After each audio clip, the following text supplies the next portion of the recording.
ఓం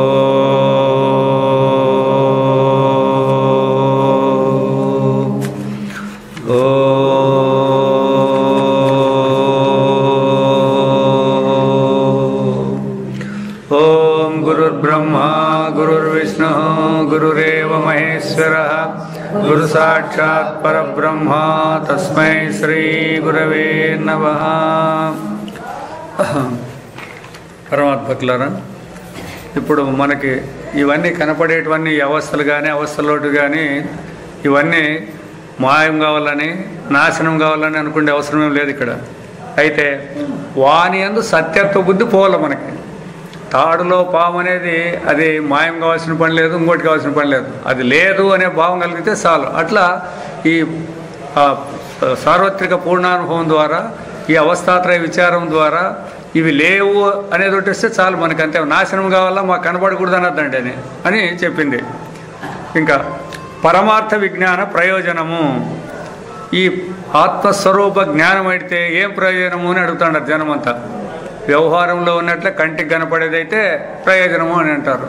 అయితే ఈ వేదాంతంలో చెప్పేది ద్రష్టుఫలం కాదు, ఇది పరమార్థ ఫలం. ఇది మిగతా చెప్పేది ధర్మ జిజ్ఞాసులు ఇదంతా చెప్పేది ఈ జన్మలోనైనా కనపడవచ్చు మీకు, లేదా వచ్చే జన్మలేకైనా కనపడవచ్చు దాని ఫలితాలు. దీని ఫలితం అట్లా కాదు. నీ పరమాత్మ స్వరూపుడు అయ్యేది కాబట్టి ఇది కనబడేది కాలేదే మాకి అని ఎవరు ఆలోచన చేయకూడదు. వేదాంత విజ్ఞానం చే ప్రయోజనమేమని ఎవరేని ప్రశ్నింపవచ్చును. పరమార్థ శాస్త్రము నిస్సందిగ్ధముగా రుజువగును. ఇంటూ కదా ఇంతవరకు మాకు సంశయాలు ఉన్నాయంటే చూడండి. ఈ పరమార్థ జ్ఞానం అయితే సంశయాలు అనేటి పొరపాటును కూడా ఎక్కడ వచ్చేయలేదు. ఎందుకంటే రెండవది ఉంటే సంశయం వస్తుంది, రెండవది లేదనే జ్ఞానం అయిన తర్వాత సంశయాలు వచ్చేకి ఎక్కడ అవకాశం ఉంది? అనుమానాలు అనేవి ఉండేకలేదు. ఈ దర్శనమున మూడవస్థలు విచారమున గైకొనబడితే సకలవాదులు కల్పించు పదార్థములన్నీ ఈ మూడింటి అంతే అంతర్కటములో ఉన్న కించిన్ మాత్రం జ్ఞేయరాశిని వదలకి సంపూర్ణంగా విచారించినట్లవుతున్నది. ఇప్పుడు మిగతా వాళ్ళందరూ కూడా ఒక్కొక్కరు ఒక్కొక్క విధానం గురించి చెప్తా వస్తారు. ఏది జాగ్రత్తల గురించి ఒకరు చెప్పచ్చు, వైయక్తిక అనుభవాల గురించి ఒకరు చెప్పచ్చు, విభూతుల గురించి ఒకరు చెప్పచ్చు, దివ్యానుభూతుల గురించి ఒకరు చెప్పచ్చు. ఇట్లా రకరకాలు చెప్పచ్చు. దేశంలో ఎంతమంది చెప్పినా ఎన్ని రకాలు చెప్పినా అది జాగ్రత్తలోనన్నా ఉండాలా, లేదా స్వప్నంలోనన్నా ఉండాలి, లేదా నిద్రలోనన్నా ఉండాలి. ఇది ఈ మూడింటిని విడిచిపెట్టి వేరే చెప్పేకి ఎవరికి సాధ్యం కాదు. నేను ఇన్నేళ్ళు తపస్సు చేసినాను, బ్రహ్మదేవుని సృష్టి చేసుకున్నా అంటే అది మెలకుకు సంబంధించిందే, వేరేం కాదు అది.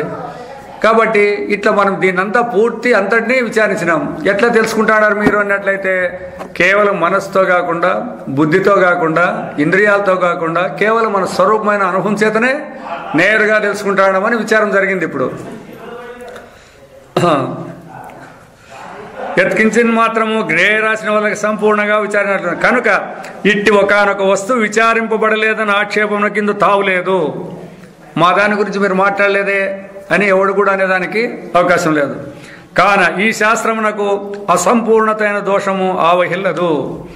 పరిపూర్ణంగా ఏమాత్రము సంశయం లేకుండా విచారించినాం. మిగతా దాంట్లో అట్లా లేదు. ఇప్పుడు జాగ్రత్తల గురించి మాట్లాడితే జాగ్రత్త అవస్థల సంబంధమే మాట్లాడతారు. స్వప్నాన్ని గురిస్తే అది జాగ్రత్త వాసన అని ఇస్తారు. నిద్ర అంటే అక్కడ ఏదో దృశ్య ప్రపంచమే లేదు కాబట్టి దాంతో పని లేదు అని ఇట్లా ఇడిచిపెడతారు. అట్లా ఇడిచిపెట్టలేదు. మనం అన్నింటినీ కూడా క్షుణ్ణంగా పరిశీలించినాము. జాగ్రత్త తర్క దృష్టిచే విచారం అనర్పడగల వాదముల ఎందెల్లా అపూర్ణతన దోషం ఉన్నదని మనం ప్రదర్శించుట వలన, కాబట్టి ఎవరైతే వ్యావహారిక దృష్టిని పెట్టుకొని జాగ్రత్తే సత్యమని పెట్టుకొని దాని గురించే మాట్లాడిండే వాళ్ళది అపూర్ణ దృష్టి, పూర్ణ దృష్టి కాదు అని మనము విచారించి అనుభవం ద్వారా చెప్పినాం. అందువలన శుష్క తర్కమును నిరోధించినట్లవుతున్నది. ఎవరైనా తర్కం చేసేకొస్తారనుకోండి, ఆ తర్కం అంతా కూడా జాగ్రత్తలో మాత్రమే తర్కం. అది కూడా ఎట్లా? ప్రమాణాలు ఉంటేనే తర్కం అంటారు. అయితే ఈ ప్రమాణాలన్నీ కూడా ఎట్లా మీకు అనుభవంలో ఉన్నాయని అడిగితే చెప్పేకి రాదు ఎవరికి. మళ్ళీ ప్రమాణాలు ఉపయోగిస్తాడారు కదా మీరు ఇక్కడ, జ్ఞానేంద్రియాలని ఉపయోగిస్తాడారు. అవును, జ్ఞానేంద్రియం ఉండాలని ఎట్లా చెప్తే నువ్వు? జ్ఞానంతో చెప్తే ఉండేది జ్ఞానమా జ్ఞానేంద్రియాలా? బంగారుతోనే ఆభరణాలు ఉన్నాయంటే బంగారా ఆభరణాలు ఉండేది? జ్ఞానంతోనే అయిపోయింది. ఇంకా జ్ఞానంతోనే ఉందని ఇంకా జ్ఞానంతోనే అవుతుంది. ఇంక వేరే దానికి వేరే సపరేట్గా ఉందని. ఎందుకంటే ఆ జ్ఞానాన్ని మనకు తెలుసుకోనందువలన, అది మనకు అనుభవంలో లేనందువలన దాంట్లో తోచే దాంట్లన్నింటినీ వేరు వేరు ఉండని మనం పట్టుకుంటాం. దాని ఆధారం తప్పితే లేదు అన్నట్లయితే ఉండేది అదే. ఎప్పుడైతే నిర్ధారణ అయిపోతాయో వీటన్నిటిని కూడా తీసివేసి వస్తుంది కల్పనలన్నీ. దేశకాలముల అవస్థ ఏంది అనిగుండుట వలన అవస్థాత్రయ విచారం ఎప్పుడైనా బాధితమైన సంశయము శేషింపదు. ఎందుకంటే దేశాల్లో కాలాల్లో వచ్చేది ఏమైనా ఉంటే దాంట్లో మార్పులు చెప్పచ్చు మీరు. అయితే అవస్థలోనే దేశకాలాలు ఉన్నాయి కాబట్టి ఇంకా దేశకాలాల నుంచి ఏదో మార్పు వస్తుందని మీరు ఎట్లా అంటారు? మనం అవస్థనే విచారించినాము. మిగతా వాళ్ళకి తెలియదు. అవస్థ అంటే ఏం తెలియకోకుండా వాళ్ళు ఏమనుకుంటారు, దేశకాలాల్లో అవస్థ వస్తుంది అనుకుంటున్నారు. ఇప్పుడు దినానికి 24 గంటలు ఉంది. ఈ 24 గంటలో మనకు మెలకు వస్తుందంటే దేశంలోనో కాలంలోనో వచ్చింది అని చెప్పుకుంటున్నాం మనం. 3 వచ్చిపోతాయి. అవస్థలో దేశకాలాలు ఉన్నాయని ఎవరికి తెలియదు. అంతేకాదు ఈ ప్రపంచమంతా కూడా ఎక్కడుంది అంటే కూడా ప్రపంచం స్వతంత్రంగా ఉందని అంటారు అందరూ కూడా. స్వతంత్రంగా ఉండేదానికి ఏం ఆధారం ఉండదు. దానికి స్వతంత్రంగా ఉండేదానికి దానికి చెప్పలేరు. అయితే వేదాంతం చెప్తుంది, మీరు ఏ సమస్యని అడగండి దానికి సమాధానం చెప్తుంది. అది ఎందుకు అన్నట్లయితే జ్ఞానాన్ని విడిచి ఆ స్వరూపాన్ని విడిచి వస్తువు అనేది స్వతంత్రంగా లేదు. మీరు అడిగితే 3 పాయింట్లు అడగచ్చు. మీరు ఉంది అని అంటున్నారు కదా అని మాట్లాడతారు. మీరు మొట్టమొదటి వండుకొని మాకు కనపడుతుంది అంటున్నారు. శాస్త్రం చెప్పింది ఆ ఉంది అనేది ఆత్మప్ప. వండుకొని కనపడుతుంది అంటాడు. అసలు నువ్వు ఏమనుకుంటున్నావు? వండుకొని కనపడుతుందంటే ఉండే అనేది తీసేయకూడదు. ఇక్కడ వండుకొని అన్నాడు కదా, అదే ఆత్మ. అది లేదు కనుక్కో. ఎట్లా కనుక్కుంటావు? ఉనికి ఉన్నది అనేది ఉనికి. అదేవిధంగా తెలుసుకుంటా ఉన్నామంటారు కదా, నేను జ్ఞానేంద్రియాలతో తెలుసుకుంటాను, కర్మేంద్రియాలతో పనిచేస్తాను, బుద్ధితో ఆలోచిస్తాను అంటాడు కదా. ఇవన్నీ ఎట్లా తెలుసు నీకు? జ్ఞానంతోనే తెలుసలా. మనసు ఆలోచిస్తుంది అనేది జ్ఞానంతోనే, బుద్ధి నిశ్చయం చేస్తుంది అనేది కూడా జ్ఞానంతోనే, నేను అనేది అహంకారం చేస్తుంది అనేది కూడా జ్ఞానంతోనే, అన్ని జ్ఞానంతోనే. ఎందుకంటే జ్ఞానాన్ని విడిచి తెలుసుకోవడం అనే పదం లేదు, ఉనికిని విడిచి ఉందనే పదం లేదు, ఆనందాన్ని విడిచి వేరే పదాలు లేవు. మాకు దుఃఖం ఉంది అంటారా? దుఃఖమే మీరు అనేది ఏంటంటారు? ఆనందం యొక్క తక్కువనం. ఎక్కువ ఆనందం లేకుండా తక్కువ ఆనందం మీరు దుఃఖం అంటాడారు. అంతేగాని దుఃఖం అనేది స్వతంత్రంగా లేదు. అది ఒకవేళ మీరు అనుకున్నట్టు దుఃఖం అనేది స్వతంత్రంగా ఉంటే దాన్ని పోగొట్టేది ఎవరు? ఇప్పుడు పోగొట్టేకి ఎవరి చేత కూడా కాదు. కాబట్టి ఆనందం కూడా పోతుంది కదా సార్. ఆ ఆనందం పోయేదే కాదు. అది ఎట్లా పోతుంది? తట్టుకో. నీ మనస్సులో అంతఃకరణంలో ఎత్తుతక్కులు చేసుకుంటాడవే కానీ అది ఎప్పుడు పోతుంది? అది ఇప్పుడు సూర్యుడు రాత్రి లేడు అంటాడు. సూర్యుడు రాత్రి లేడు అంటాడారు. రాత్రి సూర్యుడు లేడా? మరి దుఃఖం కూడా అట్లే కదా. సేమ్ అదే. అంతే. ఇప్పుడు నీకు అనానుకూలమైనప్పుడు అంతఃకరణంలో నాకు దుఃఖం వచ్చిందని నువ్వు అంటావే, కల్పించినావే కానీ దానికి సపరేట్మైన ఎగ్జిస్టెన్స్ ఉండాలి ఒకటి. అది ఎప్పటికీ ఉంటుంది తప్ప దుఃఖం అనేది ఒకటి ఉంటుంది అని చూపించాల. ఆనందం అనేది అట్లా ఉంటుంది. ఆనందం అంటే ఏమి? దానికేమి వికారాలు చెందేది కాదు. ఆనందం అంటే మనస్సు సమస్థితి కోల్పోకుండా ఉండాలి అంతే. ఆనందం అంటే మన మీద వస్తువులు దొరికినప్పుడు మాకు సంతోషమైందని అట్లా అది ఆనందం కాదు. అది వికారం అంటారు, మనస్సు యొక్క వికారం. అది దుఃఖాన్ని కూడా మనస్సు యొక్క వికారమే. మీరనేటువంటి సంతోషం కానీ మనస్సు యొక్క వికారమే. మనస్సు పైకి పోయినప్పుడు సంతోషం అంటారు, కిందికి వచ్చినప్పుడు దుఃఖం అంటారు. ఈ మనస్సు సమాధానంగా ఉండేదే ఆనందం. అందుకే ఆనందం యొక్క స్వరూపం ఎటువంటిది గుర్తించలేకుండా పోయిన దానికి ఇన్ని సమస్యలు వచ్చినాయి. ఎవరినైనా అడగండి, ఆనందం అంటే ఏదో దొరికినప్పుడు ఒక అయింది కదా అట్లుండాలి కదా అంటారు వీళ్ళు. అట్లానే క్వశ్చన్ లేదు. నిద్రలో మీరు ఎట్లుంటారని ఒక ప్రశ్న అది ఒకటి అడుగుతుంది అంతే. నిద్రలో ఉన్నప్పుడు ఎట్లుంటారు అంటే ఏం చెప్తావు నువ్వు? సమాధానము సహజంగా ఆనందంగా ఉంటామని అని అంటారు. నీకేం తెలుస్తుంది ఆనందం అనేది? అయినా అంటావు. అవునా లేదా? హాయిగా మాకు దుఃఖాలు లేవని అని ఎవరు అనరు. నిద్రలో మాకు దుఃఖాలు లేకపోయానంటారు ఎవరు. మేము హాయిగా ఉంటామని అంటారు కదా, దుఃఖాలు లేవని అంటారా? ఎందుకంటే దుఃఖాలకి ఎగ్జిస్టెన్సే లేదు. దాన్ని ఎందుకు చెప్పుకోవాలా? ఉండేదాన్ని చెప్పుకోవాలి ఎవరైనా కానీ. కాబట్టి ఆనందంగా ఉండం మేమనే పదమే వస్తుంది. లేస్తానే హాయిగా ఉంటాం పోయేంతవరకు అని అనిపిస్తారు. అది ఆ హాయి అనేది ఏమైనా ఇంద్రియాలకు తెలిసిందే, లేదా విషయాల నుంచి ఇంద్రియాలకు ఏమన్నా చేకూరిందే. అది ఇప్పుడు తిన్నాక బాగుంది అంటాం చూడండి, అట్లేమన్నా జరిగిందే అనేది. లేదా రూపాన్ని బాగా చూస్తే చాలా బాగుందా ఆనందమైంది అంటారు చూడండి, అట్లా కావాలనుకుంటున్నారు వీళ్ళందరూ జనము. అటువంటి కల్పన లేకోకుండా ఉండేది ఆనందం.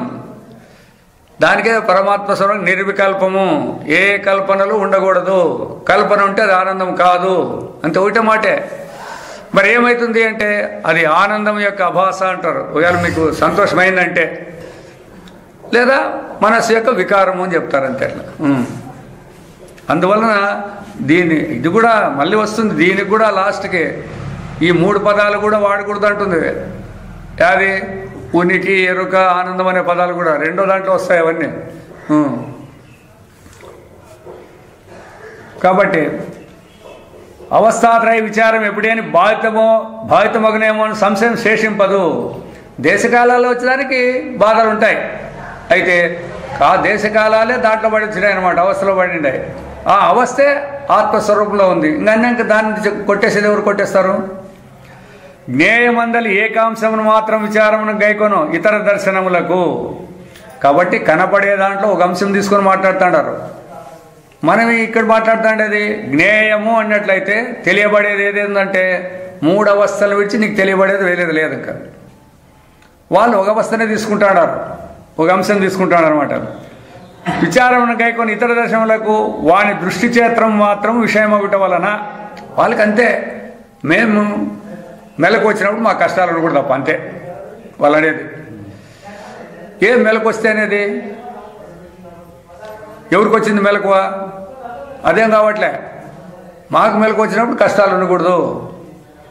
నిద్రలో లేదా మీకంటే కథ మాకు సంబంధం, మెలకు వచ్చినాక పోలు మాకు ఇవన్నీ ఉండకూడదు అని ఇట్లా మాట్లాడతారు. ఎందుకు మాట్లాడుతున్నారు అంటే వాళ్ళ అనుభవాన్ని గుర్తించే యోగ్యత లేక. ఎప్పుడు ఉండేది పరమాత్మ అనుభవమే. మెలకు అన్నప్పుడు అదే అనుభవమే ఉంది, స్వప్నం అన్నప్పుడు అదే అనుభవం ఉంది, నిద్ర అన్నప్పుడు కూడా అదే అనుభవమే ఉండదు. ఎందుకు అంటే దాన్ని విడిచి వేరే స్వతంత్రంగా వస్తువులే లేవన్నప్పుడు ఉండేది అదే.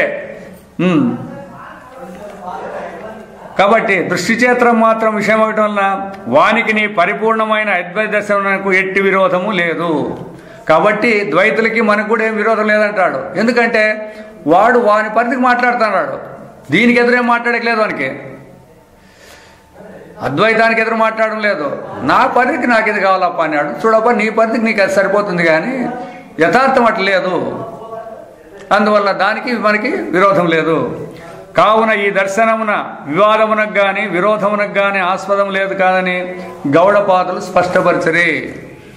అవివాదం అంటాడనమాట, ఒకటే మాటే. వేదాంతం అంటే దేనికి వివాదం లేదు. మిగతా వాళ్ళందరూ ఊరికొరు వాళ్ళు కొట్లాడుకోవచ్చు. ఎందుకంటే వాళ్ళు నాది నమ్మాలని వీళ్ళు నాది నమ్మాలని వీళ్ళు ఇద్దరు కొట్లాడతారు. వాళ్ళు వీడు అటు చెప్పరు, నీ కర్మ నీదే, నీ కర్మ నీదే. కావాలనుకుంటే సత్యం కావాలనుకుంటే ఇక్కడ రా. వాళ్ళని వద్దంటుంది. శంకరాచార్యులు కూడా చెప్పేసినాడు అనమాట. ఇతర మతాలను కానీ ఇతర దేవతలను కానీ మనం ఎవరు కూడా దూషింపరాదు. కారణం ఏమి అన్నట్లయితే వాళ్ళ పరిధి అంత ఉంది, వాళ్ళ సంస్కారం అంత ఉంది. కాబట్టి ఆ సంస్కారం ఉండే వాళ్ళు మీరెందుకు తడుకుంటారు?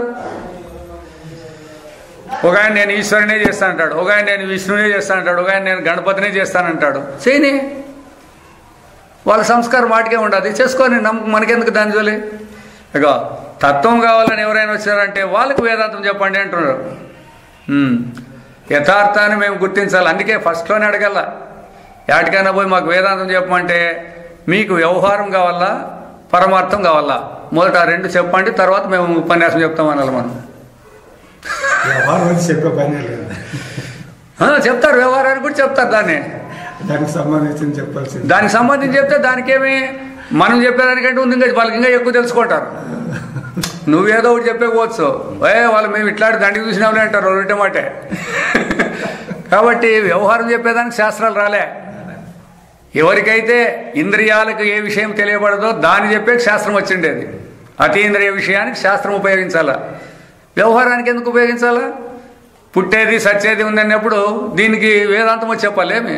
ఈ ప్రపంచం సృష్టి అయింది, దీంట్లో మనుషులందరూ పుడతారు, కొంతకాలం ఉంటారు, చనిపోతారు, వాళ్ళ కర్మల కొద్ది వస్తారని చెప్పేకి రావాలా శాస్త్రము? ఏం పని ఉందని చెప్పేకి? అది అందరికీ తెలిసిందే. అయితే మీరు అనుకున్నట్ల ఈ సృష్టి కాలేదు అని చెప్పేకి వచ్చిండేది ఇది. భగవద్గీతలో 2వ అధ్యాయంలో 12వ శ్లోకం చూడండి. 11ఏమో ఏం చెప్తాడు? అదే నా అశోచానన్న శోషస్థం ప్రజ్ఞావాదం చ భాషసే అని చెప్తాడు. 2వది ఏం చెప్తాడు? నత్వేవాహం నాతు జాతం నత్వం నేమే జనాధిప నచైవ న భవిష్యామ సర్వే వైమత పరం అంటాడు భగవంతుడు. ఓ అర్జున, నేను కానీ నీవు కానీ ఈ రాజులు కానీ ఒకప్పుడుండి ఒకప్పుడు లేకపోయే వాళ్ళం కాదు, ఇక ముందు కూడా లేకుండా పోయే వాళ్ళం కాదు అని ఇస్తాడు. ఏం దాని అర్థము? చెప్పండి, దాని అర్థమేమి? ఇంకా భగవద్గీత అంతా చదివే పని లేదు, లాస్ట్ వరకు కరెక్ట్ అర్థమైతే ఆడి నిలబడిపోవాలా. నేను కానీ సాక్షాత్ భగవంతుడు చెప్పుకుంటాడు, నేను కానీ నీవు కానీ ఇక్కడ వచ్చిండే రాజులు సైన్యం అంతా కానీ ఒకప్పుడు ఉండి ఒకప్పుడు లేకపోయే వాళ్ళం కాదు, ఇక ముందు కూడా లేకుండా పోయే వాళ్ళం కాదు, ఎప్పుడు ఉండేవాళ్ళమే. నాశనం లేదు కాదు, ఎప్పుడు ఉండేవాళ్ళమే అంటే ఎట్లుంటాము అనేది మీకు ఆలోచన రావాలి కదా. ఇంతకుముందు మేము ఎట్లుంటామప్పా, యుద్ధం చేసిన చచ్చిపోతారు కదా వాళ్ళు ఎట్లుంటారు అని అడగరు వచ్చిండదంటే కదా వచ్చింది తగరారు. నేను చంపుతాను, వాళ్ళు చస్తారు, నాకు వర్ణ సంకరం వస్తుంది అని కదా చెప్పంతగా భగవంతునికే బుద్ధి చెప్పకపోయినాడు. మరి అదొకటే చాలదా ఆ శ్లోకం ఒకటే. మరి ఇప్పుడు ఎప్పుడు ఉండేవాళ్ళమే అన్నాక సృష్టి అనేది మధ్య మధ్యలో జరుగుతాయా, సృష్టి స్థితిలయాలు జరుగుతాయా అని సృష్టి లేదనే దానికి అది చెప్పిండే అది. మరి భగవద్గీత అయితే అర్జునుడికి అది కూడా అర్థం కాలేదని చూడండి, ఆయన కూడా శివుని మెప్పించి తపస్సు చేసి పాశుపతార్థం తెచ్చుకున్నాడు. ఇంద్రుని అర్ధసింహాసనం మీద పోయి కూర్చొని వచ్చినాడు స్వర్గలోకానికి పోయి. మరి ఆయనకే సబ్జెక్ట్ అర్థం కాలేదంటే మన అట్లా వాళ్ళకి ఎట్లా ఉండాలి లెక్కేయండి. మన దగ్గర ఏం గుణాలు ఉన్నాయి? ఈశ్వరునే మెప్పించుకున్నా అంటే ఎంత ఉండాలి? దాని దగ్గర తపశ్శక్తి ఎంత ఉండాలా, సద్గుణాలు ఎంత ఉండాలి, అన్ని ఉండాలా. అటువంటి వానికే అర్థం కాకుండా పోయింది అది పాయింట్. మరి మనం ఏం చేసినాం అట్లా కర్మలు?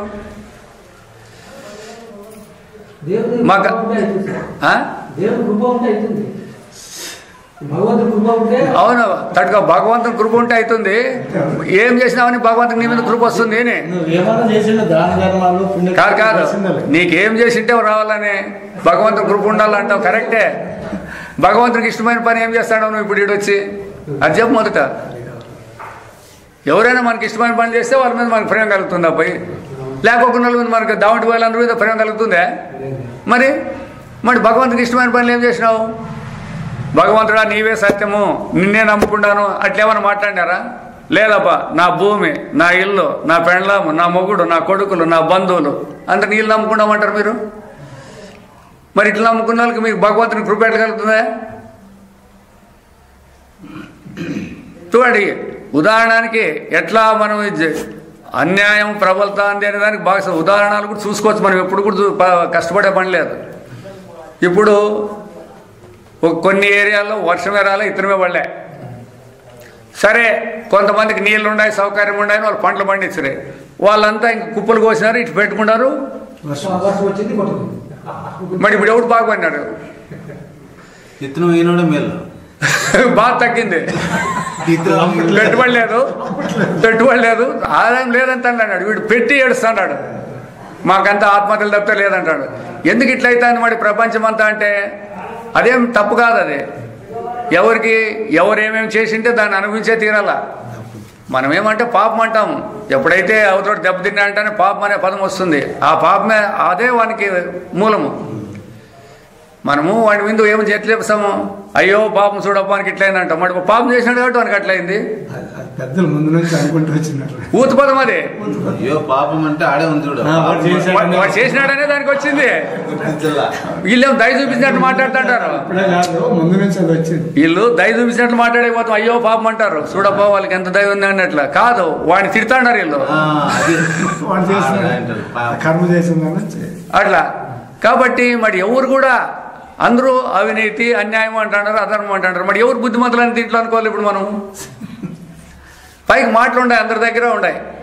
ఎవరు చూసినా కూడా అంతా ఇట్లే ఉండాలి, ఇట్లే ఉండాలి, ఇట్లే ఉండాలని చెప్పేది చెప్తున్నారు. చెప్పేవాళ్ళు చెప్తానే ఉంటారు, చేసేది ఇంకా అన్ని అంతకంటే పనికి మాల పనులే చేస్తున్నారు.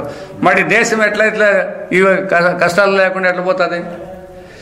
అందుకే మొత్తము విశ్వమంతా కూడా ఎప్పుడైతే అనర్థానికి ఇది అధర్మంగా తయారైనారంటేనే అప్పుడు ఇవన్నీ కష్టాలు ఉండే ఉంటాయి. దాని గురించి ఏం మాట్లాడే పని లేదు.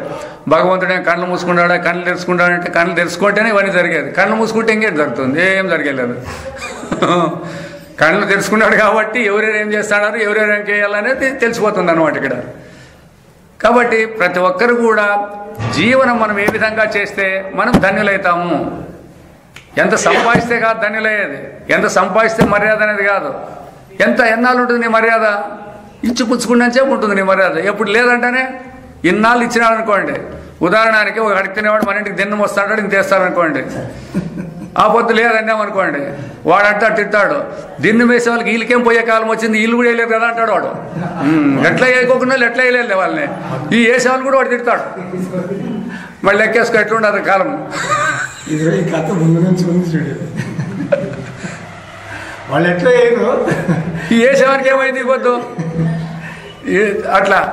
అందుకోసమే అడిగి తినేవానికి కూడా అంతో ఎంతో వాడు స్వతంత్రంగా పని చేసుకునే నేర్పాలి, కానీ అన్నం పెట్టేది కూడా వద్దంటుంది శాస్త్రం. అట్లా తూరి ఎప్పుడో వచ్చిన వాళ్ళకి పెట్టచ్చు, అతిథి అభ్యాగతులు అనే వాళ్ళకి పెట్టచ్చు. కానీ దిన్నం వస్తా అంటారు చూడు, వాళ్ళకి చెప్పాలా, అవునా దిన్నం ఇట్లా అడిగితేనేది ఎందుకు, ఏమి నీకు చేత కాలేదు, నువ్వు కుంటోడా గుడ్డోడా ఏమన్నా అయితే సరే, బాగుండుకొని ఎందుకు అడిగితేనే వస్తాడు, ఇంత పని చేసుకునే చేత కాదా అని వానికి పని నేర్పిస్తే వాడు ఎవరి మీద ఆధారపడకుండా వాడనుకు వాడే ధన్యుడు అవుతాడు. ఆ విధంగా అట్లా శాస్త్రం అంతా కూడా ఇవే చెప్తుంది. కావున ఈ దర్శనం వివాదమునకు కానీ విరోధమునకు కానీ ఆస్పదం లేదు కాన గౌడపాదులు స్పష్టపరచరే. కావున పరమార్థ దర్శనం నిలకడనుట ఈ జ్ఞానం యొక్క ప్రథమ ప్రదర్శనము. కాబట్టి ఇక్కడ సమాధానం దొరుకుతుంది. ఇప్పుడు మహాత్ములైనటువంటి వాళ్ళకి ఎందుకు గాను వాళ్ళకి మనం తిట్టినా కొట్టినా ఏం మాట్లాడినా కూడా వాళ్ళు మాట్లాడారంటే ఎందుకే, వాళ్ళు నమ్ముకుంటారు ఒకటి. అందుకే మొట్టమొదటి మనం ఏం పొరపాటు జరిగిందంటే, దేహము నేననేది పెద్ద రోగం అంటే ఇది. ఈ రోగంలోనే మిగతా రోగాలు ఉన్నాయి. స్వతంత్రమైన రోగాలు ఏవి లేవు. ఈ దేహం నేను అనుకుండేదే పెద్ద రోగం. ఇది ఈ దేహం నేను కాదనేది ఒకటి ఇడిచిపెట్టండి, ఇంక ఏ రోగాలు వచ్చి కూడా చూస్తాం. పోనేది నువ్వు అయ్యిందంటే అనుకోవాల్సిందే, అది నువ్వు కాదని అనుకుంటాడావేని ఇక్కడ సమస్య వచ్చిండేది. దేహం అడుగు దేహం ఎవరిది అంటాడు. స్వప్న దేహం ఎవరిది? స్వప్న దేహం ఎవరిది? అప్పటికి నాదే, అప్పటికి ఇది, ఇప్పటికి ఇది. నిద్రలో రెండు లేవు. మరి యాది నువ్వు అప్పుడుదే ఇప్పుడుదే లేనిదే, అది నిర్ధారణ చేయి. ఇప్పుడు మొదట అప్పటికి అదే ఇప్పటికి ఇదే, అది లేనిదే అంటే ఇంకా ఆలోచన చేసే పని లేదు కదా. ఇప్పటికి ఇది ఇట్లా ఉంటుంది, అది అప్పటికి అది ఎట్లా ఉంటుందో అది లేనే లేదు. దానికి ఇంక మన వేరే ఆలోచన చేసే పని అది మూడు అదే నాసతో విద్యతే భావం అనేది. అందుకే ఆ 2వ అధ్యాయంలో ఆ 11 నుంచి 33 వరకు ఉండే శ్లోకాలు ఉన్నాయి, అవే జ్ఞానం. ఎడో చెప్పినారంటే భగవద్గీతలో జ్ఞానం అనేది ఆడే ఉంది, ఆ గ్రంథంలోనే. దాన్ని సరిగా మనం గుర్తించుకున్నామంటే క్లియర్. ఆడ అర్థం కాకపోతే ఇంకా కర్మయోగము, కర్మ సన్యాస యోగము, జ్ఞానయోగము ఇవన్నీ 18 అధ్యాయాలుగా విభజించి చెప్పుకుంటూ వచ్చినాడు శాస్త్రం. ఇది మొదటి ప్రయోజనం అన్నమాట. అంటే సమాధానంగా ఉండేదానికి ఒక ప్రయోజనం. ఎవరికి? ఎవరికైతే ఆత్మానుభవం అవుతుందో, పరమార్థ స్వరూపంలో నిలబడతాడో వాళ్ళకి ఇది చెలించే స్థితి ఉండలేదు వాళ్ళకి. అందుకే వాళ్ళ మహాత్ములు అనేది వాళ్ళని కూడా. ఎందుకంటే ఈ విషయము ధర్మరాజు కూడా వచ్చింది. ఇది నువ్వు నీకు వచ్చిండేది కాదు. ఆ కంసుని చంపినప్పుడు ఆ కంసుడు కృష్ణుల్లో లీనమవుతాడు చూడు, అప్పుడు అడుగుతాడు, నారదుని అడుగుతాడు, ఎట్టివానికైనా ఏకాంతులకునైనా వచ్చి చొరగరాని వాసుదేవ తత్వమందు చేది ధరణీశుడు హైతుడై ఎట్లు సొచ్చే మునివరేణ్య నేడు అని అడుగుతాడు. ఎప్పుడు తిట్టాంటాడు కదా కృష్ణుడిని. మరి అట్లా వాడు సచ్చినాక ఆయనలో పోయి లీనమైనాడు కాబట్టి మేము భక్తితో ఉండాల్సిన కర్మే మాకి. చెప్పండి మరి ఇప్పుడు సమాధానం. మరి ధర్మరాజు అడిగిన దానికి ఏం చెప్పాలి? తిట్టినా కృష్ణుడు కృష్ణుడు అంటాడు. కృష్ణుడు కృష్ణుడు అని పేరు చెప్పి తిడుతున్నాడు కదా, కృష్ణుడు అని తిట్టిలే, ఆ విధంగా కృష్ణుడిని స్మరిస్తాడు. అంటే దూషణలు చేసినాడు కదా. మనం ఎవరైనా సరే లేప నేను నీ పేరుతో మేము తిడతామంటే నీ పేరు పొందాలనుకుంటామంటే నువ్వు ఊరినే ఉంటావా? అట్లనే చెప్పు.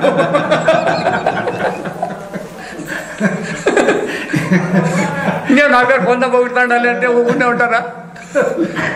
అప్పుడు దాన్ని సరిగ్గా చెప్తాడు. దూషణ భూషణ తిరస్కారంబులు శరీరంబునకు కానీ పరమాత్మకు లేవు. శరీరాభిమానం చేసి దండవాక్పారుష్యంబులు హింసయతోత్సరంగున నేను నాది అనే వైషమ్యము భూతంబులకు శరీరమునందు సంభవించును. దేహం నేను అనుకుంటే ఇవన్నీ వస్తాయి. అది చూడండి, ఇంకంతే. దేహం నేను కాదంటే మనకి ఏవేవి సంబంధం లేదు. అట్లా వాడు హింస చేసినా కూడా హింస చేయనట్లే అనేస్తాడు అనమాట. అది అందుకే ఇప్పుడు భగవంతుడు చెప్తాడు కదా, యుద్ధం చేయవై సంపన్న అంటున్నాడు కదా. మరి ఆయన ప్రేరేపిస్తాడు కదా యుద్ధంలో. మరి హింస అయితే ఆయన ఎట్లా చెప్తాడు కదండి. ఈ దృష్టితో చేయాలని చెప్పిండి అదంతా ఇదంతా. ఇంకా జ్ఞానికి కలుగు ఫలములు అతని వలన లోకమునకు కలుగు ప్రయోజనము. పరమార్థ జ్ఞానం నిస్సంశయముగా నెలకొనటం వలన మనస్సున ఒకానొక నిరతిశయమైన తృప్తి కలుగును. ఈ పదానికి అర్థం తెలుసునా? నిరతిశయము అంటే మనకి ఎప్పుడు తృప్తి కలుగుతుంది అంటే అతిశయం వచ్చినప్పుడు తృప్తి అవుతుంది. మాకు డబ్బులు దండి వచ్చినాయంటే అప్పుడు తృప్తి తప్ప, ఉద్యోగం వచ్చిందప్ప అంటే తృప్తి తప్ప, కొడుకులు పుట్టినాయంటే తృప్తి, ఇట్లా మనకు తృప్తి అయింది. నిరతిశయం అంటే ఏ అతిశయము లేనటువంటి స్థితి. నిద్ర గురించి చెప్పవచ్చు, ఆ? నిద్ర గురించి చెప్పుకోవచ్చు. అతిశయాలు ఉండవు. మిగతా చోటంతా అతిశయాలకే విలువ ఇస్తాం మనమంతా వ్యవహారంలో. అతనికి అతిశయంతో అవసరమే లేదు. ఈ జ్ఞానం లేని వారి మనస్సునందు జాగ్రత్త విమానము అపరిష్కృతమైన సమస్యగా పరిణమించి ఉండును. నువ్వు అడిగింది కదా ఇప్పుడు. ఏ జ్ఞానము? పరమార్థ జ్ఞానం లేని వాళ్ళకి మనస్సులో పరిష్కరించే సమస్యలే సాధ్యం కాదు అని. ఎట్లా సాధ్యమవుతాయి? లేని దాన్ని మీరు పరిష్కారం చేయాలంటున్నారు. సాధ్యమా? ఉన్నదాన్ని పరిష్కారం చేయొచ్చు ఎక్కడైనా కూడా. లేని దాన్ని ఎట్లా చేస్తారు? సమస్యలు ఉన్నాయి, ఉంటేనే కదా పరిష్కారం. అదే ఉండాయి, కరెక్ట్. అదే ఉండాయని అడినావు కదా. ఉంటే సూపర్లు అదే చెప్తే కదా. తాడులో పాము ఉందని అడిగినావు, గట్టిగా అరిచినావు. సరే వచ్చినాము, అందరం వచ్చినాము వాటికి వచ్చి కట్లు గిట్లు తీసుకొని వచ్చినాము అనుకోండి. ఏం చేయాలి ఇప్పుడు? దాన్ని కట్టితో కొట్టాలా? కొడితే సస్తుందే ఉండే తాడు. మరి ఏం చేయాలా? ఎప్పుడైతే వెళ్తూ తీసుకొని చూస్తానే తాడనే జ్ఞానం కలుగుతానే, అయ్యో తాడని తెలియక పాము అనుకోండి కదా. లేని దాన్ని ఉందని అనుకున్నారు కాబట్టి లేనిది లేదు అని తెలుసుకోవాలి. ఇంతే. దానికేమి మంత్రగాన్ని పిలుచుకొని వస్తానే పని లేదు, గరుత్ మంత్రం పిలిపించే పని లేదు, మీరు కట్టితో కొట్టే పని లేదు దాన్ని. అయితే తప్పు తెలివి కలిగింది. అది అట్లా ఆ విధంగా విచారం తీసుకొని చేసుకునేది రావాలన్నమాట. అందుకే అపరిష్కృతమైన పరిష్కారం చేయాలని చూస్తాం మనం అన్నీ. ఎట్లయితే అవి ఉంటే కదా పరిష్కారం అయ్యేదానికి. లేని దాన్ని పరిష్కారం చేయాలి. నువ్వు కల్పించుకుంటావు. కల్పించుకుందాన్ని ఎట్లా కదా? కల్పన అనుకుంటే సరిపోతుంది, అది అంతే. ఒకవేళ వచ్చే పోతే బాయ్. వారికి స్వస్వరూప విషయమందును బాహ్య విషయ దృశ్యముల విచారమందును మిథ్య జ్ఞానం నెలకొని ఉండును. అంటే పరమాత్మ అంటే ఏమో తెలియదు, తర్వాత బాహ్య విషయాలందు కూడా అవి లేనివి. ఆ మిథ్య వీళ్ళ దగ్గర కలుసుకొని ఉంటుందన్నమాట వీళ్ళకి. మేము కర్తభోక్త స్వరూపులము. చూడండి, మేము చేసేవాళ్ళు, మేము అనిపించేవాళ్ళు అంటారు. మళ్ళీ అనిపించేటప్పుడు నాకెందుకు వచ్చాయంటారు. చూడండి, మళ్ళీ రోగం వచ్చిందనుకోండి, నాకెందుకు రావాలా అంటావు. ఇంతకుముందు చెప్పిండు కదా, చేసింటే అనిపిస్తానని మాట అన్నావు కదా. చేసింటావు, ఇప్పుడు అనిపిస్తాం. మరి ఎందుకు మళ్ళీ ఎదురు మాట్లాడతావు? లేదబ్బా ఈ జన్మలో చేయలేదు. వెనక జన్మలో ఎన్ని జన్మలు ఎట్టొచ్చినావు నువ్వు?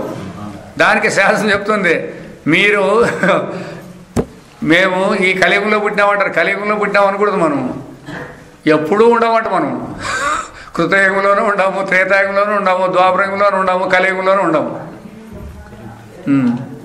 అందుకే వేల కోట్ల పాపాలు ఎన్ని ఉన్నాయి ఏం కదా మన దగ్గర తెలిసేది. వాసనలు ఎన్ని ఉన్నాయనేది మనకి బై ఛాన్స్ ఏదో దొరికింది, లాటరీ దొరికినట్టు దొరికింది ఇది. మరి దీన్ని కూడా సద్వినియోగం చేసుకోకపోతే ఎట్లా? ఇప్పుడు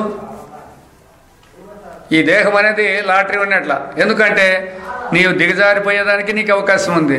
మానవుడిగా ఉండేకే అవకాశం ఉంది. మానవత్వాన్ని పోగొట్టుకొని దేవత్వం అయ్యేదానికి అవకాశం ఉంది. దేవత్వాన్ని కాబట్టి బ్రహ్మత్వం కొట్టేదానికి ఉండదు. ఆత్మస్వరూపమయ్యే కూడా నీకు ఛాన్స్ ఉండడు. మరి ఇట్లా తప్పుడు కనీసము దిగజారుకోకుండా ఉండే సాటన్నా ఉండే కన్నా ప్రయత్నం చేయాలి కదా మనం. మానవులాగి పుడతామనే దానికన్నా ఎవరికైనా ఆధారం ఉంది అని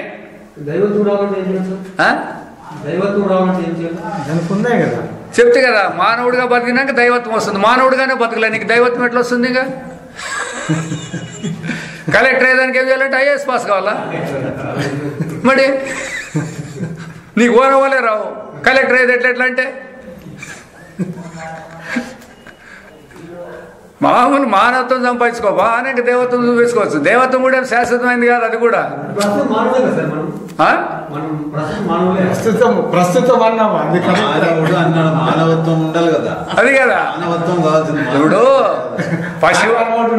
ఇప్పుడు జంతువుల్లో కూడా కరుణాదయాలు ఉన్నాయి, అయితే మానవుల్లోనే లేవు. తెలుసునా లేదా నీకు? ఎందుకంటే ఏ ప్రాణి కూడా ఇతరులకేం హింస చేయాలని ప్రయత్నం చేయదు. అది దాన్ని తడువుకుంటేనే మనం చేసేది. ఏదైనా కానీ పాము ఆడు ఉంటుంది అనుకోండి, దాన్ని కొట్టుకోకుండా ఉంటే అది అందుకది వచ్చిపోతూ ఉంటుంది. తేలు ఉంటుంది, అది దాని అందుకది పోతుంది. మీరేం చేస్తారు? అది వచ్చి మమ్మల్ని ఏమో చేస్తుందని మీరే దాని మీదకి కృతజ్ఞులుగా తయారైనాం మనం. అట్లా ప్రతి ప్రాణి కూడా మనకు సహాయపడుతుంది. ఏదైనా జంతువు తీసుకోండి, ఆ ప్రాణి నుంచి అది పని చేస్తుంది. చనిపోయిన తర్వాత దాని చర్మాలు కూడా పనికి వస్తాయి. మానవుడు ఏం పనికి వస్తాడు చెప్పండి? చనిపోయినాక కుక్కలు కూడా తినవు, మిగతా జంతువులు తింటాయి. మరి ఎందుకే చెప్పు? ఇప్పుడు దీనికేం సమాధానం చెప్తావు? అందుకోసమే మానవుడు నీకు వివేకం ఇచ్చినాడు, వాడికి వివేకం లేదు. కాబట్టి అవి స్వతంత్రంగానే ఇది ఉద్ధారం కావాలా. అందువల్ల స్వతంత్రంగా ఉద్ధారం కావాలంటే చేసిన పాపాలు అనిపిస్తాయి. అవి చెప్పుకుంటే లేదు. దానికి నీళ్ళు దప్పికైతే అడిగట్లేదు, ఆహారం తప్ప ఆకలి అయితే అడగట్లేదు, రోగం వస్తే నాకు రోగం వచ్చిందని చెప్పట్లేదు. ఏ జంతువు అని చెప్పకుండాదే ఉన్నే ఉంటాయి అంతే. అయితే నీకుండా ఆ రూల్స్ అన్నీ ఇంట్లో వాళ్ళ పని ఏం నాకు పని చెప్తావని అడగకుంది. నీకు దాన్ని పొందగొట్టి ఏం చేసినా కూడా అది అడగట్లేదు దానికి. కాబట్టి చేసిన పాపాన్ని అనిపిస్తుంది కాబట్టి ఆ పాపం అంతా దానికి పోతుంది కాబట్టి అది ఉద్ధారం అయితే వస్తుంటుంది. మనం అట్లా కాదు. ఇప్పుడు తెలిసి కూడా మన పొరపాటు ఏంటంటే ఈ ఉన్నోళ్ళు కూడా అధోగతికి పోయేందుకు మనకు అవకాశాలు ఉన్నాయి. అందుకే దీంట్లో మానవత్వంలోనే నీకు అక్కడ మోక్షానికి పోవాలన్నా ఇక్కడ కిందికి ఎక్కడ దిగిపోవాలన్నా కూడా ఆధారం ఉంది. అందువల్ల దీన్ని సద్వినియోగం చేసుకోవాలి. కావున వివిధ కర్మలను నడిచి ఈ లోకమందును లోకాంతరమునందును జన్మాంతరమందును కర్మపరమైన ఇష్ట విషయములను సంపాదించుకొని అనిష్టములైన విషయములను నివారించుకొని సుఖమునందవలన ఉంటాయి వారి ఉద్దేశం. సరే, ఇప్పుడు నీ పాయింట్ వరకే వదిరా. నాకు ఇష్టమైంది ఇది, నాకు ఇష్టమైంది ఇది లభిస్తే ఇంకా నాకేం కావడదని అంటారా మీరు? అట్లనే చెప్పండి. మీకు ఇష్టమైంది యాదైనా కోరుకోండి, లేదా కలేసి అన్నీ కూడా అడగండి. ఇంతసేపు అంటుంది యమధర్మరాజు నతికేతం చెప్తాడు, నీకేంటంటే కావాలో అడుగురా, అన్నీ అడుగురాని అడిస్తాడు. ఉంటుంది వాడు అవన్నీ నాకేం వద్దులేప, అవన్నీ నీ దగ్గరే పెట్టుకుని నేను అడిగిన దానికి సమాధానం చెప్పు అని అడతాడు. ఇంతే. ఎందుకు? ఏది సత్యమైందో దాన్ని తెలుసుకోవాలి కానీ అసత్యమైన దాన్ని కోరుకొని దాన్ని సంపాదించుకొని దాని పర్వంత ఎందుకు మోయాలా? సత్యమైతే మోయాల్సిందేలే. అసత్య వస్తువులు పెట్టుకున్నావని మనకు భద్రత లేకోకుండా ఉండేది. ఇంట్లో ఏమి లేనోనికి వాకిలు తెరిచి పండుకుంటే మనకి ఏమి నొప్పి అవుతుంది? దానికి ఆయన చెప్పే గోందావల స్వామి ఎవరో ఆయన తీర్థయాత్రకు పోదామని అంట, వాళ్ళ అమ్మని పిలుచుకొని పోవాలని. వాళ్ళ అమ్మాయి ఒక మాట అన్నంట, ఈ ఇంట్లో అంతా ఉంది కదా ఎట్లిక్స్ పెట్టే సామాన్లన్నీ చాలా ఉన్నాయని అంట. సరేలే అని చెప్పి సాయంత్రం సాటించినట్టు అందరూ మా ఇంటి కాడికి రావాలని. ఏమో స్వామి చెప్పినట్టు అందరూ వచ్చినారు. మీకు కావటం అన్నీ మంచి పోటీ అన్నీ తీసుకొని పోండి అని అంట. అయ్యో ఇవన్నీ పోతే ఎట్లా అంటే, ఇవన్నీ వండుకోరా కదా నువ్వు, ఎట్లా పోయేదని ఇంటివి. ఇప్పుడు ఏం లేవు కదా, హాయిగా పోదాం తీర్థయాత్రకి.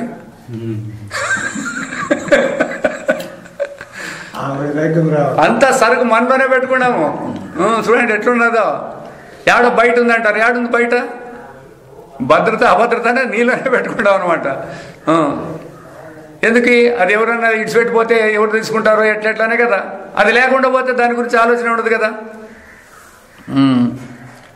ఇట్లా జన్మాంతరమునందును కర్మఫలమైన ఇష్ట విషయములను సంపాదించుకొని అనిష్టములైన విషయములను నివారించుకొని సుఖమునందవలనుంటాయో వారి ఉద్దేశం. ఎవరిది?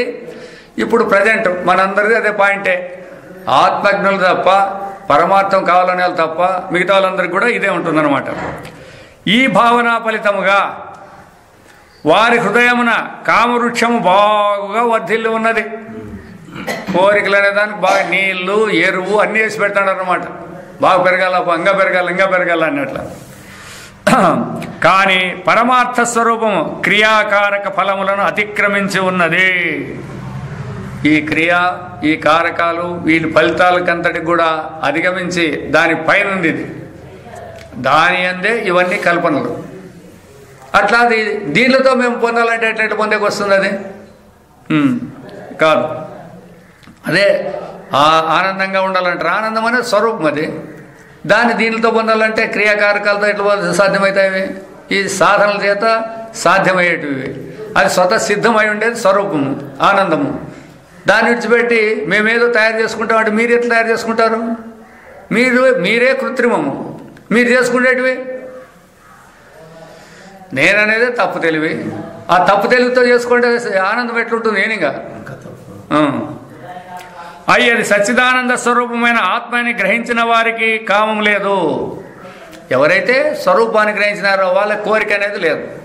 ఎవరికైతే అజ్ఞానం ఉందో వాళ్ళకి కోరికలు ఉంటాయి, కానీ జ్ఞానికి కోరికలతో పని లేనేలేదు. వారు కామరహితులవడలన వారు చేయగిన కర్మలు కూడా లేవు. ఇంతేకాదు, వారికి తాము భోక్తృ స్వరూపులమనియు కామనియు నిత్య ఆనంద స్వరూపములనియు బోధపడటం వలన మా కోరికలు అనేటివి అవసరం లేదు, దాని సంబంధమే లేదు, మేము అనిపించే వాళ్ళం కాదు అనే దాని వలన వారికి పూర్వజన్మయందు చేసిన కర్మయు అంటదు. ఆ కర్మ అంకురించినచో కదా ఫలం నొసుకుట. ఇప్పుడు మనం ఎందుకు జన్మెత్తినాము? మనం వెనక జన్మలో చేసిన పాప పుణ్యాలు అనిపించేకి వచ్చినాము. పాప పుణ్యాలే మన దగ్గర సరికే లేదనుకోండి, పుట్టే పని ఏముండదు. పాప పుణ్యాలు లేకుండా ఉంటే ఏం చేయాలా?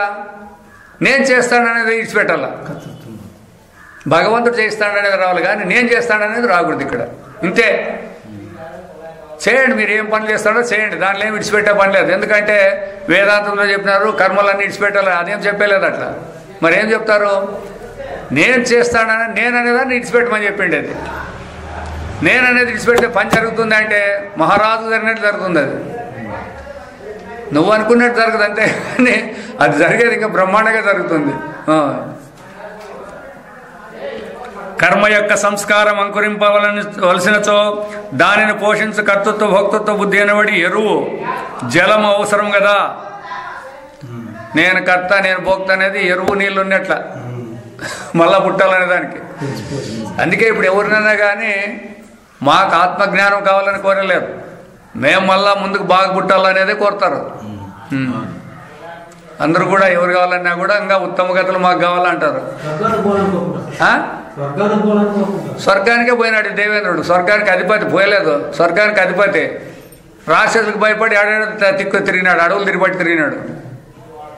మరి ఇప్పుడు స్వర్గానికి పోయి ఏం చేస్తావు నువ్వు? కూడా ఏమయ్యా, స్వర్గంలోని దేవతలు, ఇంద్రుని భార్య, ఇంద్రుని కొడుకులు చెట్లు గుట్లు పట్టుకొని పోయినారు.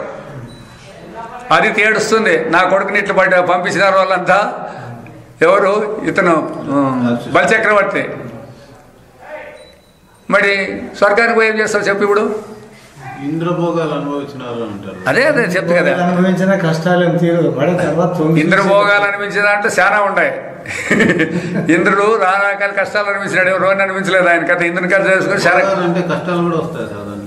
మన అనుభవించడం అంటే ఏమి? పాపాన్ని అనిపించాలా, పుణ్యాన్ని అనిపించాల్సిందే కదా. భోగం అంటే మనం ఈ విధంగా పెట్టుకుంటాంలే.